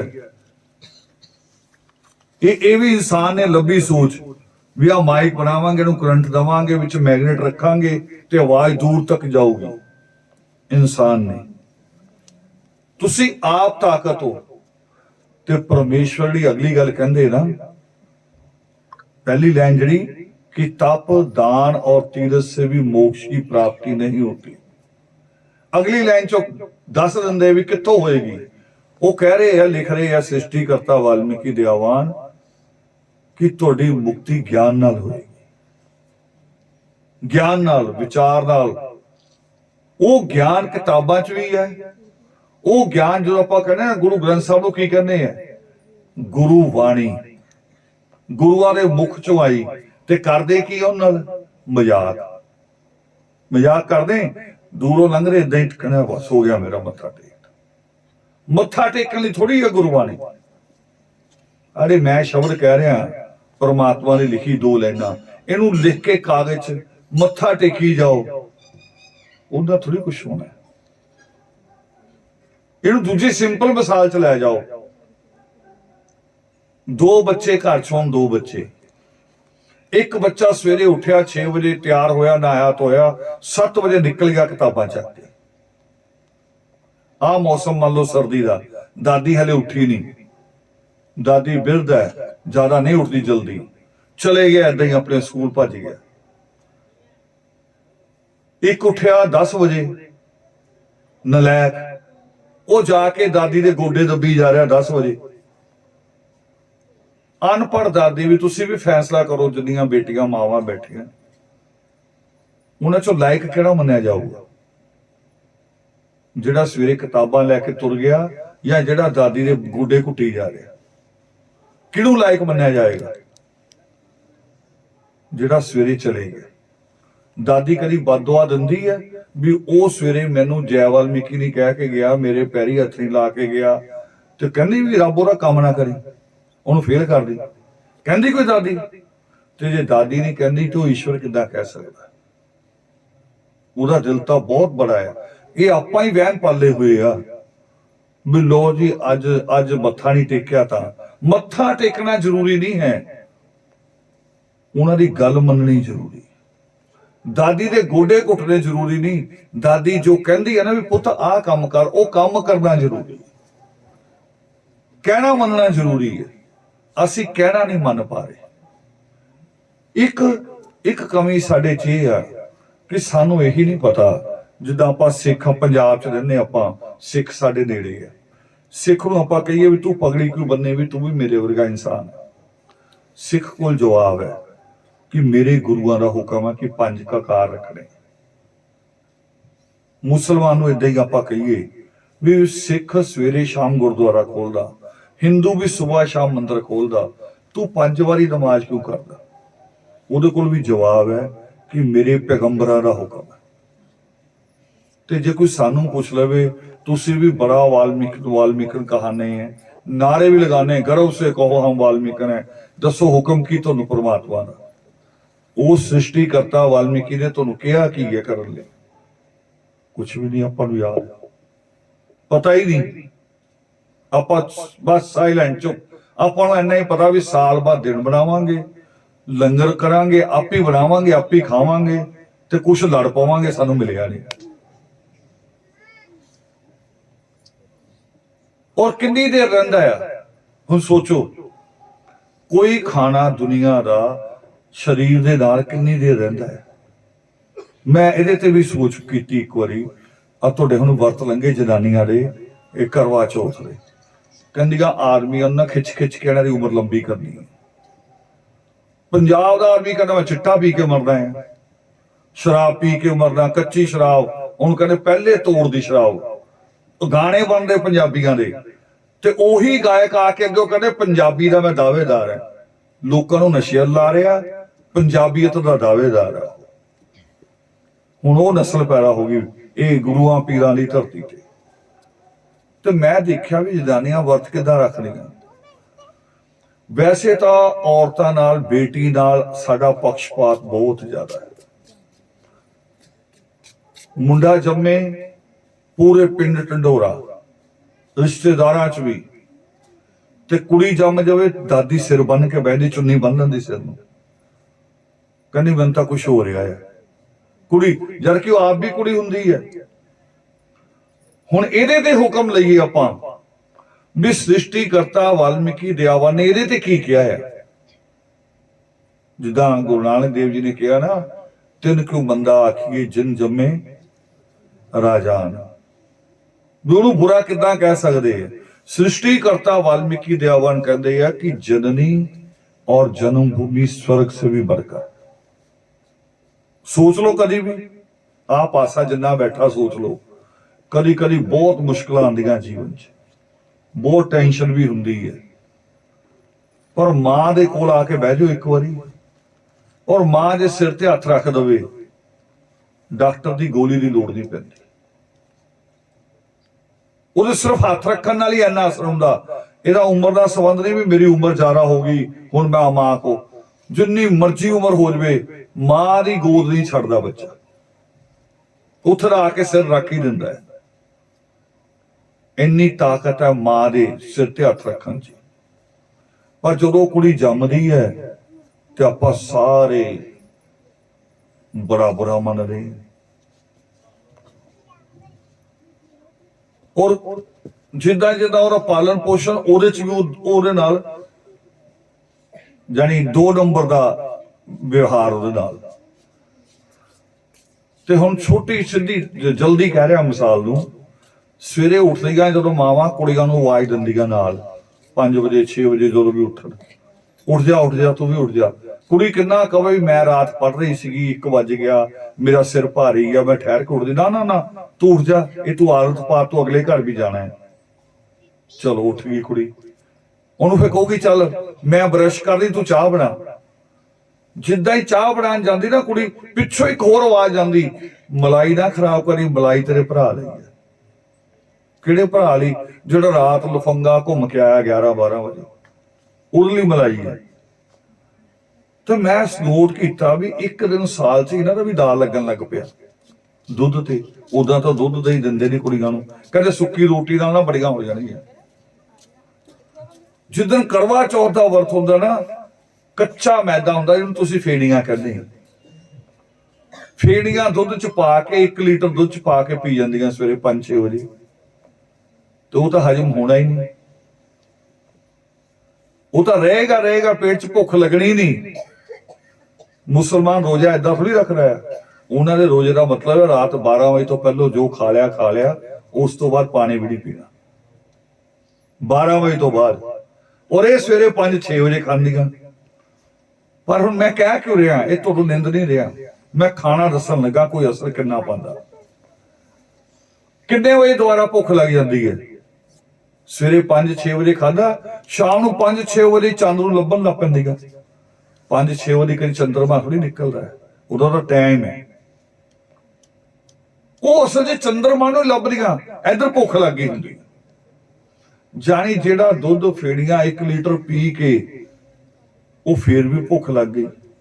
ਮੁਸਲਮਾਨ ਬਾਰੇ ਮੈਂ ਸੋਚਿਆ ਵੀ ਇਹ ਖਜੂਰ ਕਿਉਂ ਖਾਂਦੇ ਆ ਰੋਜ਼ੇ 'ਚ? ਰੋਜ਼ਾ ਖੋਲਿਆ ਇਹਨਾਂ ਖਜੂਰ ਖਾ ਕੇ। ਤੇ ਜਦੋਂ ਅਸੀਂ ਪੜ੍ਹਾਈ ਕੀਤੀ ਉਦੋਂ ਪਤਾ ਲੱਗਿਆ ਵੀ ਜਿਹੜਾ ਲੋਕ ਆ ਮੀਟ ਮੁਰਗਾ ਖਾਂਦੇ ਆ, ਮੀਟ ਮੁਰਗੇ 'ਚ 150-152 ਕੈਲੋਰੀ ਹੁੰਦੀ ਹੈ, ਤੇ ਖਜੂਰ 'ਚ 350, ਡਬਲ ਤੋਂ ਵੀ ਜ਼ਿਆਦਾ। ਫਿਰ ਮੈਂ ਲਾਇਆ ਹਿਸਾਬ ਵੀ ਇਸ ਕਰਕੇ ਖਾਈ ਜਾਂਦੀ ਹੈ ਵੀ એનર્ਜੀ ਜ਼ਿਆਦਾ ਹੈ, ਕੈਲੋਰੀ ਜ਼ਿਆਦਾ ਹੈ। ਪਰ ਉਹ ਵੀ 24 ਘੰਟੇ 'ਚ ਉਹਨਾਂ ਦੀ ਵੀ ਬੱਸ ਹੋ ਜਾਂਦੀ ਕਰਦੇ। ਫਿਰ ਵੀ 24 ਘੰਟੇ ਬਾਅਦ ਖਤਮ। ਫਿਰ ਇੱਥੋਂ ਕਿਹੜਾ ਪ੍ਰਸ਼ਾਦ ਹੈ ਜਿਹੜਾ ਇੱਥੋਂ ਲੈ ਕੇ ਜਾਈਏ? ਫਿਰ ਇੱਥੋਂ ਉਹੀ ਪ੍ਰਸ਼ਾਦ ਹੈ ਜਿਹਨੂੰ ਕਹਿੰਦੇ ਗੁਰਬਾਣੀ, ਗੁਣ ਗਿਆਨ, ਗੁਰੂਆਂ ਦਾ ਕਿਹਾ ਹੋਇਆ। ਉਹ ਇੱਕ ਲਫ਼ਜ਼ ਆਦਮੀ ਦਾ ਪੂਰਾ ਜੀਵਨ ਬਦਲ ਸਕਦਾ ਹੈ। ਖਾਧੀ ਹੋਈ ਚੀਜ਼ ਨਹੀਂ, ਖਾਧੀਆਂ ਹੋਈਆਂ ਚੀਜ਼ਾਂ 12 ਘੰਟੇ 24 ਘੰਟੇ ਤੋਂ ਵੱਧ ਨਾਲ ਦੀ ਰਹਿੰਦੀਆਂ। ਡਾਕਟਰ ਦਵਾਈ ਵੀ ਦਿੰਦਾ ਨਾ ਤੁਹਾਨੂੰ, ਉਹ ਵੀ ਕਹਿੰਦਾ 4-4 ਘੰਟੇ ਬਾਅਦ ਲੈ ਲਿਓ। ਹੁਣ ਪਤਾ ਗੋਲੀ ਦਾ ਅਸਰ 4 ਘੰਟੇ ਹੀ ਹੈ, ਇਸ ਤੋਂ ਜ਼ਿਆਦਾ ਨਹੀਂ ਹੈ। ਪਰ ਗੱਲ ਦਾ ਅਸਰ ਜਿਹੜਾ ਹੁੰਦਾ ਆ, ਹੁਣ ਇਹਨੂੰ ਦੂਜੇ ਤਰੀਕੇ ਨਾਲ ਲੈ ਲਓ। ਗੱਲ ਦਾ ਅਸਰ ਦੂਜੇ ਤਰੀਕੇ ਨਾਲ ਲੈ ਲਓ। ਮੈਂ ਇੱਕ ਬੁਰੀ ਮਿਸਾਲ ਸ਼ੁਰੂ ਕੀਤੀ ਸੀ, ਛੱਡਤੀ ਸੀ ਵਿੱਚ। ਗੱਲ ਦਾ ਅਸਰ ਬੁਰੇ ਤਰੀਕੇ ਨਾਲ ਲਓ। ਜਿਹਨੇ ਸਾਨੂੰ ਗਾਲ ਕੱਢਤੀ, ਅਸੀਂ 6 ਮਹੀਨੇ ਵੀ ਨਹੀਂ ਛੱਡਦੇ ਗਾਲ ਇਹਨੇ ਕੱਢੀ ਸੀ। ਕਦੀ ਕਦੀ ਤਾਂ 6 ਸਾਲ ਨਹੀਂ ਛੱਡਦੇ ਵੀ ਇਹਨੇ ਮੈਨੂੰ ਗਾਲ ਕੱਢੀ ਸੀ। ਲਫ਼ਜ਼ ਤੇ ਜੇ ਇਦਾਂ ਹੀ ਅੱਛੇ ਲਫ਼ਜ਼ਾਂ ਨੂੰ ਲੈ ਲਈਏ ਜੀਵਨ 'ਚ, ਤੇ ਉਹ ਕਿੰਨਾ ਅਸਰ ਪਾ ਸਕਦੇ। ਮੈਂ ਮਿਸਾਲ ਸ਼ੁਰੂ ਕੀਤੀ ਸੀ ਸ਼ਰਾਬੀਆਂ ਦੀ, ਵਿੱਚੋਂ ਛੱਡਤੀ। ਸ਼ਰਾਬੀ ਕੀ ਕਹਿੰਦਾ ਆ ਕੇ? ਉਹ ਕਹਿੰਦਾ ਜੀ ਮੈਂ ਸ਼ਰਾਬ ਤਾਂ ਛੱਡਤੀ ਹੈ ਤੁਹਾਡੇ ਕਹਿਣ ਤੇ। ਅੱਜ ਨਾ ਜਿਹੜਾ ਬੰਦਾ ਕੰਮ ਕਰਦਾ ਉਹਦੇ ਪੋਤਾ ਹੋਇਆ ਤਾਂ ਪੀਣੀ ਪੈ ਗਈ। ਤੁਸੀਂ ਚੁੱਪ ਹੋ ਜਾਂਦੇ, ਚਲੋ ਕੋਈ ਨਹੀਂ। ਉਹ ਦੂਜੇ ਤੀਜੇ ਦਿਨ ਫਿਰ ਪੀ ਕੇ ਆ ਜਾਂਦਾ। ਤੁਸੀਂ ਕਹਿੰਦੇ ਵੀ ਤੂੰ ਤਾਂ ਕਿਹਾ ਸੀ ਹੁਣ ਪੀਣੀ ਨਹੀਂ। ਉਹ ਕਹਿੰਦਾ ਨਹੀਂ, ਅੱਜ ਏਦਾਂ ਨਹੀਂ ਹੋਇਆ। ਜਿਹੜਾ ਬੰਦਾ ਨਾਲ ਕੰਮ ਕਰਦਾ ਉਹਦੀ ਦਾਦੀ ਸੱਸ ਬਣ ਗਈ। ਹਾਲਾਂਕਿ ਦਾਦੀ ਸੱਸ ਕਿੰਨੀ ਉਮਰ ਦੀ ਹੋਣੀ ਹੈ, ਤੁਸੀਂ ਫੇਰ ਸਬਰ ਕਰ ਲੈਂਦੇ। ਉਹ ਫਿਰ ਹਫ਼ਤੇ ਬਾਅਦ ਫਿਰ ਪੀ ਕੇ ਆ ਜਾਂਦਾ। ਤੁਸੀਂ ਪੁੱਛੋ ਅੱਜ ਕੀ? ਕਹਿੰਦਾ ਅੱਜ ਕੁਛ ਵੀ ਨਹੀਂ ਸੀ। ਮੈਂ ਸੋਚਿਆ ਕੁਛ ਵੀ ਨਹੀਂ, ਚਲੋ ਦਾਰੂ ਘੁੱਟ ਕੇ ਪੀ ਲਓ। ਇਹ ਕੀ ਚੀਜ਼ ਹੈ? ਮੈਂ ਇਹਨੂੰ ਕਹਿਣਾ ਕਿਉਂ ਚਾਹ ਰਿਹਾ? ਕਹਿਣਾ ਇਹ ਚਾਹ ਰਿਹਾ ਵੀ ਬੁਰੇ ਕੰਮਾਂ ਲਈ ਲੋਕਾਂ ਕੋਲ ਬਹਾਨੇ, ਤੇ ਅੱਛੇ ਕੰਮ ਲਈ ਬਹਾਨਾ ਕਿਉਂ ਨਹੀਂ ਕਰਦੇ? ਅੱਛੇ ਕੰਮ ਲਈ ਵੀ ਬਹਾਨਾ ਲੱਭਣਾ ਚਾਹੀਦਾ ਹੈ। ਅੱਛੇ ਕੰਮ ਦੇ ਲਈ ਜਿੰਨਾ ਸਾਡਾ ਵੀ, ਸਾਡੇ ਪਰਿਵਾਰ ਦਾ ਵੀ, ਸਾਡੇ ਆਂਢ ਗੁਆਂਢ ਦਾ ਵੀ, ਸਾਡੇ ਸਮਾਜ ਦਾ ਵੀ ਭਲਾ ਹੋਵੇ, ਉਹਦੇ ਵੀ ਬਹਾਨੇ ਲੱਭਣੇ ਚਾਹੀਦੇ। ਉਹਦੇ ਬਹਾਨੇ ਨਹੀਂ ਲੱਭਦੇ। ਅੱਛੇ ਲੋਕਾਂ 'ਚ ਇੱਕ ਬਹੁਤ ਬੜੀ ਬੁਰਾਈ ਹੁੰਦੀ ਹੈ। ਹੁਣ ਦੂਜੀ ਮਿਸਾਲ ਦੇ ਰਿਹਾ, ਤਾਸ਼ ਖੇਲਣ ਵਾਲੇ, ਜੂਆ ਖੇਲਣ ਵਾਲੇ ਲੜ ਪੈਂਦੇ, ਉਹਨਾਂ ਨੂੰ ਹੋਰ ਨਹੀਂ ਕੋਈ ਹਟਾ ਆਉਂਦਾ, ਆਪਸ 'ਚ ਇੱਕ ਦੂਜੇ ਬੰਦੇ ਨੂੰ ਹਟਾ ਲੈਂਦੇ ਆ, ਦੂਜੇ ਨਾਲ ਫੇਰ ਇਕੱਠੇ ਹੋ ਜਾਂਦੇ, ਉਹਨਾਂ ਦੀ ਕੋਈ ਸੁਲਹ ਵੀ ਨਹੀਂ ਕਰਾਂਦਾ, ਉੱਥੇ ਹੀ ਫੇਰ ਇਕੱਠੇ ਹੋ ਜਾਂਦੇ ਆ। ਮੈਂ ਤਾਂ ਕਈ ਜਗ੍ਹਾ ਐਸੀਆਂ ਦੇਖੀਆਂ ਜਿੱਥੇ ਤਾਸ਼ ਖੇਲਦੇ ਨੇ, ਜਨਾਨੀਆਂ ਜਾਣ ਕੇ ਉੱਥੇ ਕੂੜਾ ਸੁੱਟੇ ਜਾਂਦੀਆਂ ਵੀ ਇੱਥੇ ਕੂੜਾ ਸੁੱਟ ਤੋਂ ਹਟ ਜਾਣਗੇ, ਪਰ ਉਹ ਆਂਦੇ ਕੂੜਾ ਆਪੀ ਸਾਫ਼ ਸੂਫ ਕਰਕੇ ਫੇਰ ਉੱਥੇ ਹੀ ਬਹਿ ਜਾਂਦੇ, ਉੱਥੇ ਹੀ ਬਹਿ ਜਾਂਦੇ ਆ। ਉਹਨਾਂ ਦੇ ਵਿੱਚ ਕੋਈ ਏਜੰਡਾ ਸੈਕਟਰੀ ਨਹੀਂ ਹੁੰਦਾ। ਦੇਖੋ ਗੱਲ ਨੋਟ ਕਰ ਲਓ ਮੇਰੀ, ਆ ਯੋਗ ਅੰਮ੍ਰਿਤ 'ਚ ਤੁਹਾਨੂੰ ਸੱਦਾ ਲਾਇਆ ਹੋਣਾ ਕੱਲੇ ਕੱਲੇ ਘਰ 'ਚ, ਫੇਰ ਵੀ ਸਾਡਾ ਹੰਕਾਰ ਹੁੰਦਾ, ਨਹੀਂ ਚੰਗੀ ਤਰ੍ਹਾਂ ਨਹੀਂ ਕਹਿ ਕੇ ਗਏ,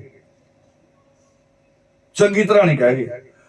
ਉਹ ਤਾਸ਼ ਖੇਲਣ ਵਾਲਾ 'ਚ ਕੋਈ ਏਜੰਡਾ ਸੈਕਟਰੀ ਨਹੀਂ, ਕੋਈ ਸੂਚਨਾ ਦੇਣ ਵਾਲਾ ਨਹੀਂ, ਉਹ ਸ਼ਾਮ 5 ਵਜੇ ਐਨ ਟਾਈਮ ਤੋਂ ਉੱਥੇ ਇਕੱਠੇ ਹੋ ਜਾਂਦੇ, ਸੁਲ੍ਹਾ ਵੀ ਆਪੇ ਕਰ ਲੈਂਦੇ।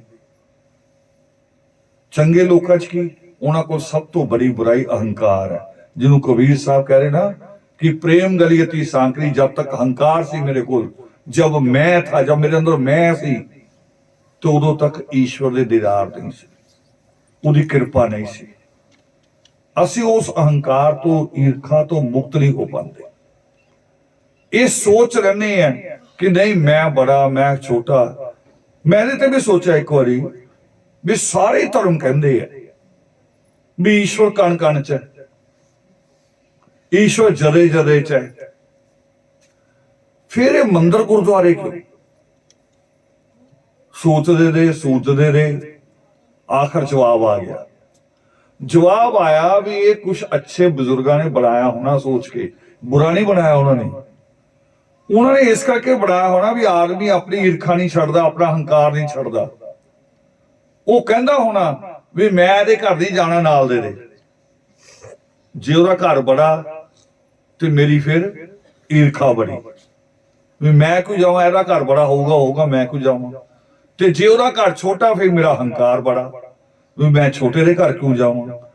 उदों बुजुर्गां ने, कुछ विद्वानां ने सोचा होना भी एक ऐसी जगह बना लो जिन्हों लोग कहन गुरु घर, जिन्हों लोग कहन कि ईश्वर का घर है, इत्थे सारे बराबर है, लोग बराबर बैठना सीखण। और सीखण की उस ते आपां गल कर रहे सी कि तप, दान और तीरथ नाल मुक्ति नहीं हुंदी। तुसीं किन्ने तप कर लो, दान कर लो, तीर्थ कर लो, साडे तो वध, इंडिया तो वध किसी ने दान ते तीर्थ तप नहीं कीते। पर साडा दान भी, तीर्थ भी, तप भी दो कारणों करके हुंदा, ये नोट करो। साडी आस्था नहीं है, असल च श्रद्धा नहीं हुंदी। दो कारण है, या तो असीं डर करके दान करते हैं, डर करके तीर्थ करते हैं, या लालच करके। जिद्दां इत्थे भी दरबार च आंदे लोग ईश्वर नूं कहंदे आ 5 रुपए 10 रुपए एडवांस है, कहंदे तैनूं कुड़ी लई मुंडा लभदी, मुंडे लई नौकरी लभदी। सारिआं दी अपनी अपनी एप्लीकेशन भी अलग अलग, बच्चों की भी हुंदी है, वो कहंदे पास करा दी, नाल अग्गों कहंदे फिर 101 दवांगे, जानी जे करा देगा, जिद्दां मजदूर नूं कहीदा ना भी आ पूरा ना भी सारी कलियां कर दी, रंग रोगन कर दी, फिर नहीं दिहाड़ी दवांगे। रब नूं भी दिहाड़ीदार बना लिया सी भी आ काम कर दी ते फिर होएगा तेरा काम। परमेश्वर तो इन्ना दयालु है। कितनी आबादी होगी अपने देश की? 135 करोड़ तो ज्यादा। ते जदों 1947 च देश आजाद होया सी 30 करोड़ की आबादी सी सिर्फ। 100 करोड़ बढ़ गए आपां। 100 करोड़ भी साह लै रहे कि नहीं लै रहे? लै रहे हैं ना। ईश्वर ने इन्नी ऑक्सीजन रखी है। असी शुरू च जो पहली बारी ग्लोब देखा, टीचर ने समझाया ते हल्के लैसन होंदे, शुरू च हल्के लैसन समझाया सानू ਵੀ ਜਿਹੜੀ ਜ਼ਮੀਨ ਹੈ, ਠੋਸ ਜ਼ਮੀਨ ਜਿੱਤੇ ਆਪਾਂ ਬੈਠੇ ਹਾਂ, ਵੀ ਇਹ 29% ਹੈ ਤੇ ਜਿਹੜਾ ਸਮੁੰਦਰ ਹੈ ਉਹ 71% ਹੈ। ਹੁਣ ਉਦਾਂ ਦਾ ਹੀ ਦਿਮਾਗ ਸੀ, ਬੱਚਾ ਦਿਮਾਗ। ਅਸੀਂ ਕਿਹਾ ਯਾਰ ਈਸ਼ਵਰ ਨੇ ਇਹ ਕੰਮ ਗਲਤ ਕੀਤਾ, ਜ਼ਮੀਨ ਜ਼ਿਆਦਾ ਹੋਣੀ ਚਾਹੀਦੀ ਸੀ, ਸਮੁੰਦਰ ਘੱਟ ਹੋਣਾ ਚਾਹੀਦਾ ਸੀ। ਇਹ ਸਮੁੰਦਰ ਜ਼ਿਆਦਾ ਕਰਤਾ, ਜ਼ਮੀਨ ਘੱਟ ਕਰਤੀ। ਪਰ ਅੱਜ ਜਦੋਂ ਲੱਗਦਾ, ਜਦੋਂ ਬਾਰਿਸ਼ ਇੱਕ ਹਫ਼ਤਾ ਵੀ ਲੇਟ ਹੋ ਜਾਵੇ ਨਾ ਸੀਜ਼ਨ 'ਚ, ਤੇ ਤਰਾਈ ਹੋ ਜਾਂਦੀ। ਜਾਣੀ ਇੰਨਾ ਪਾਣੀ ਹੁੰਦੇ ਹੋਏ ਵੀ ਆਣਾ ਤਾਂ ਉੱਥੋਂ ਹੀ ਨਾ, ਸਮੁੰਦਰ ਤੋਂ ਹੀ। ਧੁੱਪ ਪਏਗੀ ਮਈ ਜੂਨ ਦੀ ਤੇ ਪਾਣੀ ਉੜੇਗਾ, ਬੱਦਲ ਬਣੇਗਾ ਤੇ ਬਰਸੇਗਾ। ਜਾਣੀ 71% ਹੋਣ ਦੇ ਬਾਅਦ ਵੀ ਸਾਨੂੰ ਲੱਗਦਾ ਘੱਟ ਹੈ। ਫੇਰ ਸਮਝ ਆਇਆ ਇਦਾਂ ਹੀ ਈਸ਼ਵਰ ਦੇ ਰਹੱਸ ਹੈ, ਉਹਦੇ ਸਮਝ ਨਾ ਲਾਂਦੇ। ਅਸਲ 'ਚ ਇਹ ਯੋਗਾ ਅੰਮ੍ਰਿਤ ਵਿਚਾਰ ਲੈਣ ਲਈ ਹੁੰਦਾ ਹੈ। ਉਹਨੂੰ ਭਾਵੇਂ ਤੁਸੀਂ ਗੁਰੂ ਬਾਣੀ ਕਹੋ, ਭਾਵੇਂ ਉਹਨੂੰ ਸ਼ਲੋਕ ਕਹੋ, ਭਾਵੇਂ ਸਿੱਧੀ ਪੰਕਤੀ ਕਹਿ ਲਓ ਵੀ ਆਹ ਪੰਕਤੀ ਮੈਨੂੰ ਸਮਝ 'ਚ ਆ ਗਈ। ਉਹ ਪ੍ਰਸਾਦ ਹੈ, ਉਹਨੇ ਤੁਹਾਡਾ ਜੀਵਨ ਬਦਲਣਾ ਹੈ। ਤੇ ਸ੍ਰਿਸ਼ਟੀ ਕਰਤਾ ਵਾਲਮੀਕੀ ਦਇਆਵਾਨ ਜਦੋਂ ਕਹਿੰਦੇ ਆ ਕਿ ਗਿਆਨ ਨਾਲ ਬਦਲੇਗਾ। ਹੁਣ ਮੇਰੀ ਬੜੀ ਮਿਸਾਲ ਦੇਣੀ ਚਾਹ ਰਿਹਾ, ਠੰਡਾ ਮੌਸਮ ਮੈਨੂੰ ਵੀ ਲੱਗ ਰਿਹਾ ਜਲਦੀ ਖਤਮ ਕਰਾਂਗੇ। ਬੜੀ ਮਿਸਾਲ ਦੇ ਰਿਹਾ। ਇਹੀ ਦੇਸ਼ ਹੈ, ਇਹੀ ਦੇਸ਼ 'ਚ 1932 ਤੋਂ ਪਹਿਲੋਂ ਆ ਮਾਈਕ ਲਗਾ ਕੇ ਅਸੀਂ ਆਪਣਾ ਧਾਰਮਿਕ ਆਯੋਜਨ ਨਹੀਂ ਸੀ ਕਰ ਸਕਦੇ। ਦਲਿਤ ਧਰਮ ਮੰਨਣ ਦੀ ਇਜਾਜ਼ਤ ਨਹੀਂ ਸੀ, ਪੜ੍ਹਨ ਦੀ ਇਜਾਜ਼ਤ ਵੀ ਨਹੀਂ ਸੀ। ਇੱਥੋਂ ਤੱਕ ਲਿਖਿਆ ਹੋਇਆ ਸੀ ਵੀ ਜਿਸ ਰੋਡ ਦੇ ਉੱਤੇ ਮੰਦਿਰ ਜਾਂ ਸਕੂਲ ਹੋਵੇ ਉਸ ਰੋਡ ਤੋਂ ਦਲਿਤ ਨਹੀਂ ਲੰਘ ਸਕਦਾ। ਵਿਧਾਨ ਸੀ ਇਸ ਦੇਸ਼ ਦਾ 1932 ਤੋਂ ਪਹਿਲੋਂ। ਇਹਨਾਂ ਕੋਲ ਅੰਗਰੇਜ਼ ਸੀਗੇ ਪਰ ਵਿਧਾਨ ਉਹੀ ਚੱਲਦੇ ਸੀ। ਛੂਆ ਛਾਤ ਸਾਰਾ ਕੁਝ ਉਹੀ ਚੱਲਦਾ ਸੀ। ਵਿਧਾਨ ਕਿਹਦੇ ਖਿਲਾਫ ਸੀ? ਦਲਿਤਾਂ ਦੇ। ਤੇ ਦਲਿਤਾਂ ਚੋਂ ਇੱਕ ਸ਼ਖਸੀਅਤ ਪੈਦਾ ਹੋਈ, ਇੱਕ ਰੂਹ ਪੈਦਾ ਹੋਈ ਜਿਹਨੇ ਜੰਤਰ ਮੰਤਰ ਨਹੀਂ ਪੜ੍ਹੇ। ਹੁਣ ਸਮਝ ਲਓ ਮੇਰੀ ਗੱਲ। ਤੁਸੀਂ ਕਹਿੰਦੇ ਨਾ ਬਾਬਾ ਕਰਨੀ ਵਾਲਾ, ਉਹ ਕਿਸੇ ਬਾਬੇ ਕੋਲ ਨਹੀਂ ਗਿਆ, ਉਹਨੇ ਧਾਗਾ ਤਵੀਜ਼ ਨਹੀਂ ਖਰੀਦਿਆ, ਉਹਨੇ ਕਿਤਾਬਾਂ ਖਰੀਦੀਆਂ। ਔਰ ਜੀਵਨ ਚ ਅੰਤਿਮ ਸਮੇਂ ਪਤਾ ਕਿੰਨੀ ਕਿਤਾਬ ਸੀ? 32,000 ਬੁੱਕਸ ਸੀ। ਬਾਬਾ ਸਾਹਿਬ ਭੀਮਰਾਓ ਅੰਬੇਦਕਰ ਜੀ, ਉਹਨਾਂ ਦੀ ਜਿਹੜੀ ਪਰਸਨਲ ਲਾਇਬ੍ਰੇਰੀ ਆਪਣੀ, ਉਹ ਚ 32,000 ਕਿਤਾਬਾਂ ਸੀ। ਤੇ ਹੋਇਆ ਕਿ ਉਹ ਕਿਤਾਬਾਂ ਨਾਲ ਜਿਹੜਾ ਉਹਨਾਂ ਦਾ ਦਿਮਾਗ ਤਿਆਰ ਹੋਇਆ ਕਿ ਜਿਸ ਕੌਮ ਦੇ ਉੱਤੇ ਇਹ ਕਾਨੂੰਨ ਸੀ ਕਿ ਤੁਸੀਂ ਪੜ੍ਹ ਲਿਖ ਨਹੀਂ ਸਕਦੇ, ਉਸੇ ਕੌਮ ਦੇ ਉਸ ਰੂਹ ਨੇ ਦੇਸ਼ ਦਾ ਕਾਨੂੰਨ ਲਿਖਿਆ। ਦੇਸ਼ ਦਾ ਕਾਨੂੰਨ ਕਿੱਥੋਂ ਮੁਕਤੀ ਮਿਲੀ? ਤਪ ਨਾਲ ਮਿਲੀ, ਦਾਨ ਨਾਲ ਮਿਲੀ, ਤੀਰਥ ਨਾਲ ਮਿਲੀ, ਜਾਂ ਗਿਆਨ ਨਾਲ ਮਿਲੀ? ਗਿਆਨ ਦੇ ਨਾਲ ਮੁਕਤੀ ਆਈ। ਤੇ ਅੱਜ ਮੈਂ ਗੱਲ ਖਤਮ ਕਰ ਰਿਹਾ, ਬਸ ਤੁਹਾਨੂੰ ਇੱਕ ਗੱਲ ਕਹਿਣ ਲੱਗਾ ਹੈ। ਪਤਾ ਨਹੀਂ ਉਮਰ ਹੈ ਕਿ ਨਹੀਂ, ਇਹ ਤਾਂ ਪਤਾ ਨਹੀਂ ਹੁੰਦਾ। ਵੈਸਾ ਵਾਅਦਾ ਕਰ ਲਓ ਮੇਰੇ ਨਾਲ, ਹੋਰ ਲੋਕ ਗਵਾਹ ਰਹਿਣਗੇ।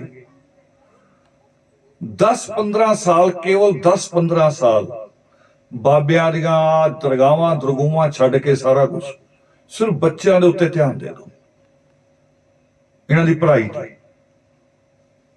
ਉਹ ਰਿਸ਼ਤੇ ਦੋ ਹੀ ਹੁੰਦੇ ਆ, ਇਹ ਆਪਾਂ ਨੂੰ ਐਵੇਂ ਲੱਗਦੇ ਬਾਕੀ ਰਿਸ਼ਤੇ ਅਸੀਂ ਗਿਣਦੇ ਬਹੁਤ ਹੈ, ਬਹੁਤ ਰਿਸ਼ਤੇ ਗਿਣੀਦੇ ਆ। ਤੁਹਾਡਾ ਮੁੰਡਾ ਅਗਰ ਮੋਟਰਸਾਈਕਲ ਚਲਾਉਂਦੇ ਕਿਸੇ ਚ ਵੱਜ ਗਿਆ ਨਾ, ਜਦ ਕਿ ਮੋਟਰਸਾਈਕਲ ਵੱਜਣਾ, ਕਾਰ ਵੱਜਣੀ ਅੱਜ ਜਿੰਨੀ ਟ੍ਰੈਫਿਕ ਆਮ ਗੱਲ ਹੈ, ਆਮ ਮਾਮੂਲੀ ਜੀ ਗੱਲ ਹੈ। ਤੇ ਜੇ ਉਹਦੇ ਪਿੱਛੇ ਪੁਲਿਸ ਵਾਲਾ ਆ ਗਿਆ ਕੋਈ, ਸਕੇ ਤਾਏ ਚਾਚੇ ਕਹਿ ਦਿੰਦੇ ਆ ਕਿ ਜੀ ਭਤੀਜਾ ਤਾਂ ਹੈਗਾ ਪਰ ਉਹਨਾਂ ਦਾ ਘਰ ਆਇਆ ਦਰਵਾਜ਼ਾ। ਦੱਸੋ ਕਹਿੰਦੇ ਕਿ ਨਹੀਂ ਕਹਿੰਦੇ?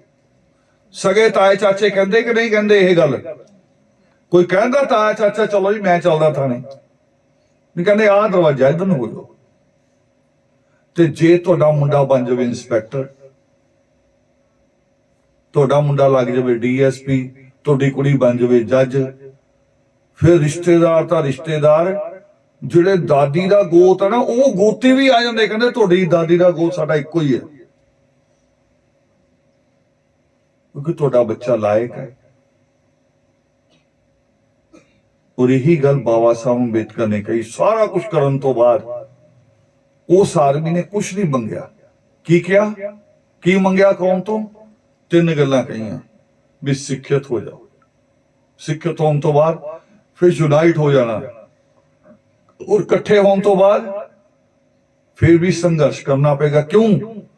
क्योंकि ये देश जात पात का है, इत्थे लड़ना ही पेगा। तो पढ़न लिखन तो बाद भी इत्थे तो जज अपनी ट्रांसफर करके जांदा है, तो दूजा जज आके कहंदा भी इत्थे ये कुर्सी ते दलित बैठे आ, उन्हां नूं गां दे पेशाब नाल धो, फिर मैं बैठूंगा। उस तो बाद ਜਿਹੜੀ ਬੰਦੇ ਦਾ ਬੈਠਣਾ ਤੇ ਗਾਂ ਦਾ ਪਿਸ਼ਾਬ ਉਸ ਤੋਂ ਉੱਪਰ ਹੈ, ਤੇ ਉੱਥੇ ਤਾਂ ਲੜਨਾ ਹੀ ਪਏਗਾ। ਪਰ ਲੜਨ ਲਈ ਪਹਿਲਾਂ ਤਿਆਰੀ ਚਾਹੀਦੀ। ਬਾਬਾ ਸਾਹਿਬ ਅੰਬੇਦਕਰ ਕਦੋਂ ਲੜੇ? ਜਦੋਂ ਉਹਨਾਂ ਕੋਲ ਬਹੁਤ ਸਾਰੀਆਂ ਡਿਗਰੀਆਂ, ਬੜਾ ਗਿਆਨ ਹੋ ਗਿਆ, ਉਦੋਂ ਲੜੇ। ਜੋ ਬਿਨਾਂ ਪੜ੍ਹੇ ਲਿਖੇ ਲੜਦੇ ਤੇ ਕਿਸੇ ਨੇ ਉਹਨਾਂ ਦੀ ਗੱਲ ਸੁਣਨੀ ਸੀ? ਕਿਸੇ ਨੇ ਨਹੀਂ ਸੀ ਸੁਣਨੀ। ਉਹਨਾਂ ਨੇ ਮਿਸਾਲਾਂ ਦਿੱਤੀਆਂ ਦੁਨੀਆ ਭਰ ਦੀਆਂ ਵੀ ਪੂਰੀ ਦੁਨੀਆ 'ਚ ਕੀ ਹੁੰਦਾ, ਤੇ ਕੱਲਾ ਦੁਨੀਆ ਦਾ ਇੱਕੋ ਹੀ ਦੇਸ਼ ਹੈ ਜਿੱਥੇ ਜਾਤੀ ਦੇ ਆਧਾਰ ਤੇ ਗੁਲਾਮ ਬਣਾਏ ਹੋਏ ਇਨਸਾਨ ਨਹੀਂ ਜੰਮਦੇ, ਜਿੱਥੇ ਸਾਰੇ ਭਗਵਾਨ ਜੰਮੇ। ਦੇਖੋ ਇੱਥੇ ਵੀ ਤੁਸੀਂ ਅਜੂਬਾ, ਇੰਡੀਆ ਤੋਂ ਬਾਹਰ ਜਿਹੜੇ ਵੀ ਦੇਸ਼ 'ਚ ਜਾਓਗੇ ਨਾ, ਕੋਈ ਨਹੀਂ ਕਹਿੰਦਾ ਇੱਥੇ ਭਗਵਾਨ ਜੰਮੇ। ਚੀਨ 'ਚ ਜਾਓ, ਅਮਰੀਕਾ 'ਚ ਜਾਓ, ਕੋਈ ਨਹੀਂ ਕਹਿੰਦਾ ਇੱਥੇ ਰੱਬ ਜੰਮੇ। ਇੰਡੀਆ 'ਚ ਜਾਓ, ਜਿਹੜੀ ਮਰਜ਼ੀ ਸ਼ਹਿਰ 'ਚ ਚਲ ਜਾਓ, ਸਟੇਟ 'ਚ, ਕਹੋਗੇ ਇੱਥੇ ਰੱਬ ਜੰਮਿਆ। ਇੱਥੇ ਵੀ ਰੱਬ ਜੰਮਿਆ। ਪਤਾ ਨਹੀਂ ਕਿੰਨੇ ਰੱਬ ਕਰਦੇ ਕਰਦੇ ਇਹਨਾਂ ਨੇ 36 ਕਰੋੜ ਦੇਵੀ ਦੇਵਤਾ ਬਣਾ ਲਏ, ਤੇ ਇਨਸਾਨ ਜੰਮਦੇ ਹੀ ਨਹੀਂ। ਦੇਖੋ ਜਿੱਥੇ ਰੱਬ ਜੰਮਦਾ ਉੱਥੇ ਇਨਸਾਨ ਨਹੀਂ ਜੰਮਦੇ, ਉੱਥੇ ਜਾਤੀਆਂ ਜੰਮਦੀਆਂ ਆ, ਜਾਤੀਆਂ ਜੰਮਦੀਆਂ ਆ। ਵੀ ਇਹ ਵਾਲਮੀਕੀ ਆਇਆ, ਇਹ ਰਵਿਦਾਸੀ ਆਇਆ, ਇਹ ਲੋਹਾਰ ਹੈ, ਇਹ ਕੁਮਾਰ ਹੈ, ਇਹ ਫਲਾਨਾ ਆ। ਉੱਥੇ ਜਾਤੀਆਂ ਜੰਮ ਰਹੀਆਂ। ਤੇ ਬਾਬਾ ਸਾਹਿਬ ਅੰਬੇਦਕਰ ਨੇ ਲੜਾਈ ਕਿੱਦਾਂ ਲੜੀ? ਪੜ੍ਹਾਈ ਕਰਕੇ। ਤੁਸੀਂ ਤੁਹਾਨੂੰ ਇਹੀ ਗੱਲ ਕਹਿਣ ਆਏ ਸੀ ਅੱਜ, ਮਾਂ ਸੀਤਾ ਨੇ ਵੀ ਵਾਲਮੀਕੀ ਤੀਰਥ ਤਾਂ ਹੀ ਚੁਣਿਆ ਸੀ ਆਪਣੇ ਬੱਚੇ ਦੀ ਸਿੱਖਿਆ ਦੇ ਲਈ। ਤੁਸੀਂ ਆਪਣਾ ਸਾਰਾ ਜ਼ੋਰ ਬੱਚਿਆਂ ਦੀ ਪੜ੍ਹਾਈ ਤੇ ਲਗਾ ਦਿਓ। ਵਿਆਹਾਂ ਸ਼ਾਦੀਆਂ ਤੇ ਵੀ ਬੜਾ ਜ਼ੋਰ ਲਾਉਂਦੇ, ਉਹ ਵੀ ਬੰਦ ਕਰੋ। ਹਫਤਾ ਪਹਿਲਾਂ ਹੀ ਕਿਸੇ ਦੇ ਘਰ ਜਾ ਕੇ ਬਹਿ ਜਾਂਦੇ ਨਾ ਜੀ, ਕਹਿੰਦੇ ਉਹ ਤਾਂ ਕਹਿ ਕੇ ਗਏ ਸੀ। ਕਹਿ ਕੇ ਤਾਂ ਜਾਣਾ ਹੀ ਆ ਉਹਨਾਂ ਨੇ ਵਿਆਹ ਦਾ, ਬਿਨਾਂ ਕਹੇ ਥੋੜੀ ਤੁਸੀਂ ਜਾਓਗੇ। ਫਿਰ ਨਾਕਾ ਜਾਣਾ ਵਿੱਚ, ਬਿਨਾਂ ਕਹੇ ਚਲੇ ਗਏ। ਤੇ ਜੇ ਕਹਿ ਗਏ ਤਾਂ ਤੁਸੀਂ ਹਫਤਾ ਪਹਿਲਾਂ ਪਹੁੰਚ ਜਾਂਦੇ ਆ। ਫਿਰ ਹਫਤਾ ਬਾਅਦ ਵੀ ਨਹੀਂ ਉੱਠਦੇ ਵੀ ਵਿਆਹ ਹੋ ਗਿਆ, ਕੁੜੀ ਵਿਦਾ ਹੋ ਗਈ, ਜਾ ਜਾਓ। ਨਾ ਕਹਿੰਦੇ ਹੁਣ ਕੁੜੀ ਦੁਬਾਰਾ ਹੋ ਗਈ ਨਾ, ਫੇਰਾ ਪਾਣ ਅਸੀਂ ਫੇਰ ਤੁਰਾਂਗੇ। ਤੇ ਮੈਂ ਤਾਂ ਰਿਸ਼ਤੇਦਾਰ ਪਤਾ ਕਹੇ ਜੇ ਦੇਖੇ ਆ, ਪਿੰਡ ਸ਼ਹਿਰ ਇੱਕੋ ਜਿਹੇ ਸੀ, ਪੰਜਾਬ ਯੂਪੀ ਵੀ ਇੱਕੋ ਜਿਹੇ ਸੀ। ਆਖਰੀ ਦਿਨ ਸਾਡੇ ਰਿਸ਼ਤੇਦਾਰ ਲੜ ਕੇ ਨਿਕਲਦੇ ਘਰੋਂ, ਤੇ ਪੂਰੀ ਗਲੀ 'ਚ ਪਤਾ ਕੀ ਕਹੋਗੇ? ਉਹ ਭੁੱਖਿਆਂ ਦੇ ਆਏ ਸੀ। ਭੁੱਖਿਆ ਯਾਰ, ਭੁੱਖੇ ਤਾਂ ਆਪ ਹੀ 15 ਦਿਨ ਹੋ ਗਏ, ਤੁਸੀਂ ਉਹਨਾਂ ਦਾ ਖਾ ਗਏ ਸਾਰਾ ਕੁਝ, ਹੁਣ ਉਹ ਤਾਂ ਆਪ ਹੀ ਭੁੱਖੇ ਹੋ ਗਏ ਵਿਚਾਰੇ। ਦੱਸੋ ਏਦਾਂ ਜਾਂਦੇ ਕਿ ਨਹੀਂ ਜਾਂਦੇ? ਇੱਕ ਗੱਲ। ਦੂਜੀ, ਆ ਜਿਹੜੇ ਤੁਸੀਂ ਗਹਿਣੇ ਜੋੜਦੀਆਂ ਆ ਕੁੜੀਆਂ ਵਾਸਤੇ, ਅੱਜ ਗਹਿਣੇ ਦਾ ਰੇਟ ਕੀ ਹੈ? ਸੋਨੇ ਦਾ ਕੀ ਰੇਟ ਹੈ? 50,000। ਤੇ 2 ਤੋਲੇ ਕਿੰਨੇ ਦਾ ਹੋ ਗਿਆ? ਲੱਖ ਰੁਪਏ ਦਾ ਹੋ ਗਿਆ। ਇਹ ਸਾਰੀਆਂ ਮਾਵਾਂ ਜੋੜਦੀਆਂ। ਪਤਾ ਕਰੋ ਤਾਂ ਜੋੜਦੀਆਂ ਜਦੋਂ ਕੁੜੀ 8-10 ਸਾਲ ਦੀ ਹੁੰਦੀ, ਉਦੋਂ ਤੋਂ ਸ਼ੁਰੂ ਕਰ ਦਿੰਦੀਆਂ। ਹੁੰਦੀ ਇਹਨਾਂ ਦੀ ਬੜੀ ਮਿਹਨਤ ਦੀ ਕਮਾਈ, ਮਾਂ ਨੇ ਪੈਸੇ ਤੇ ਉਹ ਵੀ ਰੱਖ ਲੈਂਦੀਆਂ। ਕਦੀ ਕਦੀ ਪੈਦਲ ਤੁਰੀਆਂ ਆਉਂਦੀਆਂ, ਆਟੋ ਨਹੀਂ ਲੈਣਗੀਆਂ, ਉਹ ਪੈਸੇ ਵੀ ਜੋੜ ਲੈਂਦੀਆਂ। ਤੇ ਜਦੋਂ ਤੁਸੀਂ ਦਿੰਦੀਆਂ 10 ਸਾਲ ਦਾ ਇਕੱਠਾ ਕਹਿਣਾ ਕਰਕੇ ਕੁੜੀ ਨੂੰ, ਤੇ ਕੁੜੀਆਂ ਕੋਲ 6 ਮਹੀਨੇ ਵੀ ਨਹੀਂ ਬਚਦਾ। ਦੱਸੋ ਬਚਦਾ ਕਿ ਨਹੀਂ ਬਚਦਾ? ਨਹੀਂ ਬਚਦਾ ਨਾ, ਫਿਰ ਕੀ ਫਾਇਦਾ ਹੋਇਆ? BSc ਨਰਸਿੰਗ ਸਭ ਤੋਂ ਬੜੀ ਨਰਸਿੰਗ ਹੈ, ਡਾਕਟਰ ਨਹੀਂ ਮੈਂ ਕਹਿੰਦਾ। ਚਲੋ ਨਰਸ ਦੇ ਵਿੱਚ ਸਭ ਤੋਂ ਬੜੀ ਨਰਸ BSc ਹੁੰਦੀ ਹੈ, +2 ਤੋਂ ਬਾਅਦ ਸ਼ੁਰੂ ਹੁੰਦਾ ਹੈ। ਤੇ ਉਹਦਾ ਪਤਾ ਕਿੰਨਾ ਵੱਧ ਤੋਂ ਵੱਧ ਖਰਚਾ ਹੈ? 75,000 ਰੁਪਇਆ ਸਾਲ ਦੀ ਫੀਸ, ਔਰ ਉਹ ਵੀ ਇੱਕ ਵਾਰੀ ਦੇਣੀ, ਅਗਲੀ ਵਾਰ ਸਕਾਲਰਸ਼ਿਪ ਆ ਜਾਣੀ। ਯਾਨੀ ਤੁਸੀਂ ਅਗਰ 1.5 ਤੋਲਾ ਸੋਨਾ ਵੇਚ ਦੋ ਤੇ ਕੁੜੀ ਦੀ ਐਡਮਿਸ਼ਨ ਹੋ ਜਾਏਗੀ 75,000 ਚ, ਤੇ ਉਹਦੀ ਨੌਕਰੀ ਪਤਾ ਕਿੰਨੇ ਚ ਸ਼ੁਰੂ ਹੁੰਦੀ? 1 ਮਹੀਨੇ ਚ 80,000 ਰੁਪਏ ਤਨਖਾਹ ਚ। ਤੇ ਅਮਰੀਕਾ ਇੰਗਲੈਂਡ ਚੋਂ ਵੀ ਸਭ ਤੋਂ ਜ਼ਿਆਦਾ ਡਿਮਾਂਡ ਆ। ਇੱਕ ਤਾਂ ਮੁੰਡੇ ਜਾਂਦੇ ਨਾ ਆਈਲੈਟ ਕਰ ਕਰਕੇ, ਤਾਂ ਵੀ ਕਹਿੰਦੇ 20 ਲੱਖ ਲੱਗਣਾ ਹੈ, 15 ਲੱਖ ਲੱਗਣਾ। ਜਿਹੜੀ ਕੁੜੀ ਜਾਂ ਮੁੰਡਾ BSc ਨਰਸਿੰਗ ਹੋ ਜਾਏਗਾ, ਉਹਦੀ ਟਿਕਟ ਵੀ ਉਧਰੋਂ ਆਉਂਦੀ ਹੈ। ਉਹਨੂੰ ਪੈਸੇ ਖਰਚ ਕਰਨ ਦੀ ਲੋੜ ਨਹੀਂ ਹੈ, ਉਹਨੂੰ ਸਿਰਫ ਮਿਹਨਤ ਕਰਨ ਦੀ ਲੋੜ ਹੈ। ਇਹ ਤਪ ਦੀ ਲੋੜ ਹੈ। ਅਸਲੀ ਤਪ ਇਹ ਆ। ਉਹ ਤਪ ਨਹੀਂ ਜਿਹੜੇ ਬਾਬੇ ਕਰਦੇ ਆ, ਲੱਕੜ ਦੀ ਸੁੱਟ ਲੈਂਦੇ ਆ, ਜਿੱਦਾਂ ਅਗਰਬੱਤੀ ਸੁਲਗਦੀ ਨੂੰ ਸੁਲਗਾ ਕੇ ਕਹਿੰਦੇ ਬਾਬਾ ਤਪ ਕਰਦੇ ਆ। ਇਹ ਕਿਹੜਾ ਤਪ ਤਾਂ ਸਾਡੀਆਂ ਮਾਵਾਂ ਕਰਦੀਆਂ। ਸਵੇਰੇ 5 ਵਜੇ ਉੱਠਦੀਆਂ, 11 ਵਜੇ ਤੱਕ ਚੁੱਲ੍ਹੇ 'ਚ ਹੀ ਬੈਠੀਆਂ ਰਹਿੰਦੀਆਂ। ਸਾਡੇ ਵਰਗਾ 11 ਵਜੇ ਰਾਤ ਨੂੰ ਜਾ ਵੜੇ ਨਾ ਬਿਨਾਂ ਦੱਸੇ ਤਾਂ ਵੀ ਕੁਛ ਨਹੀਂ ਕਹਿੰਦੀਆਂ, ਫਿਰ ਰੋਟੀ ਲਾ ਲੈਂਦੀਆਂ। ਤਪ ਤਾਂ ਮਾਵਾਂ ਦਾ ਬੜਾ ਹੈ। ਇਸ ਕਰਕੇ ਸਾਰਾ ਛੱਡ ਦੋ, ਦਿਮਾਗ 'ਚੋਂ ਵਹਿਮ ਕੱਢ ਦੋ। ਸਾਡੇ ਤਾਂ ਜ਼ਿਆਦਾ ਬਾਬੇ ਵੀ ਕਿਹੜੇ ਆ, ਤੁਸੀਂ ਤਾਂ ਤੁਹਾਨੂੰ ਜ਼ਿਆਦਾ ਪਤਾ ਹੋਣਾ, ਤੁਸੀਂ ਨਕੋਦਰ ਦੇ ਨੇੜੇ ਆ। ਬਾਬੇ ਪਤਾ ਕਿਹੜੇ? ਜਿਹੜੇ ਐਬਨੋਰਮਲ ਬੱਚੇ ਹੁੰਦੇ, ਜਿਹੜੇ ਪਾਗਲ ਬੱਚੇ ਹੁੰਦੇ, ਜਿਹਨਾਂ ਦਾ ਦਿਮਾਗ ਕੰਮ ਨਹੀਂ ਕਰਦਾ, ਜਿਹਦੇ ਮੂੰਹ 'ਚੋਂ ਲਾਲਾਂ ਗਿਰਦੀਆਂ ਆ, ਉਹਨੂੰ ਬਾਬਾ ਕਹਿਣ ਲੱਗ ਪੈਂਦੇ ਆ। ਮਰ ਜਾਵੇ ਉਹਨੂੰ ਦੱਬ ਕੇ ਮਜ਼ਾਰ ਬਣਾ ਲੈਂਦੇ ਆ, ਉਹਨੂੰ ਕਹਿੰਦੇ ਬਾਬਾ ਆ। ਸਾਡੇ ਆਪਣੇ, ਅਸੀਂ ਜਿਸ ਬੰਦੇ 'ਚ ਮੈਂ ਜੰਮਿਆ, ਇੱਕ ਬੰਦਾ ਸ਼ਰਾਬ ਪੀ ਕੇ ਆਪਣੀਆਂ ਨਹੁੰਆਂ ਦੇ ਅੱਗੇ ਨੰਗਾ ਹੋ ਜਾਂਦਾ ਸੀ।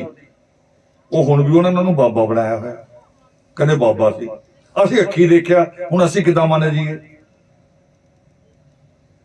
ਪਰ ਤੁਹਾਡੇ ਦਿਲ 'ਚ ਵਹਿਮ ਹੈ, ਡਰ ਹੈ। ਇਹ ਡਰ ਤੋਂ ਮੁਕਤ ਹੋ ਜਾਓ। ਅੰਡਾਰਾ ਲਾਈ ਨਾ, ਜੋ ਬੋਲੇ ਸੋ ਨਿਰਭੈ, ਸ੍ਰਿਸ਼ਟੀਕਰਤਾ ਵਾਲਮੀਕੀ ਦਇਆਵਾਨ ਕੀ ਜੈ। ਔਰ ਪ੍ਰਮਾਤਮਾ ਕਹਿੰਦੇ ਆ, ਦੁਨੀਆ 'ਚ ਸਭ ਤੋਂ ਬੜਾ ਪਾਪ ਕਿਸੇ ਮਨ 'ਚ ਪਾਪ ਭੈ ਪੈਦਾ ਕਰਨਾ। ਇਹ ਭੈ ਪੈਦਾ ਬੰਦ ਕਰ ਦੋ। ਆਪਣੇ ਮਨ 'ਚੋਂ ਵੀ ਭੈ ਕੱਢ ਦੋ। ਇੱਕ ਹੋਰ ਭੈ, ਕੋਈ ਭੂਤ ਪ੍ਰੇਤ ਨਹੀਂ ਹੁੰਦਾ। ਤੁਹਾਡੇ ਵੀ ਦਿਮਾਗ 'ਚ ਬੜਾ ਫੜਿਆ ਹੋਇਆ। ਈਸਾਈ ਪਾਦਰੀ ਇਹੀ ਕਰਦੇ ਆ ਕੇ, ਉਹ ਆਂਦੇ ਆ ਘਰ ਏਦਾਂ ਦੇਖਣਾ ਸ਼ੁਰੂ ਕਰ ਦੂਗਾ, ਕਹਿੰਦੇ ਤੁਹਾਡੇ ਘਰ 'ਚ ਨਾ ਬਦਰੂ ਹੈ। ਮੈਨੂੰ ਇੱਕ ਮੁੰਡੇ ਨੇ ਫੋਨ ਕਰਤਾ, ਉਹ ਕਹਿੰਦਾ ਪਾਦਰੀ ਆਇਆ ਆ, ਉਹ ਆ ਕੇ ਏਦਾਂ ਕਹਿੰਦਾ ਤੁਹਾਡੇ ਘਰ 'ਚ ਬੁਰੀ ਆਤਮਾ। ਮੈਂ ਕਿਹਾ ਉਹਨੂੰ ਕਿਹਾ 5 ਮਿੰਟ ਪਹਿਲੋਂ ਨਹੀਂ ਸੀ।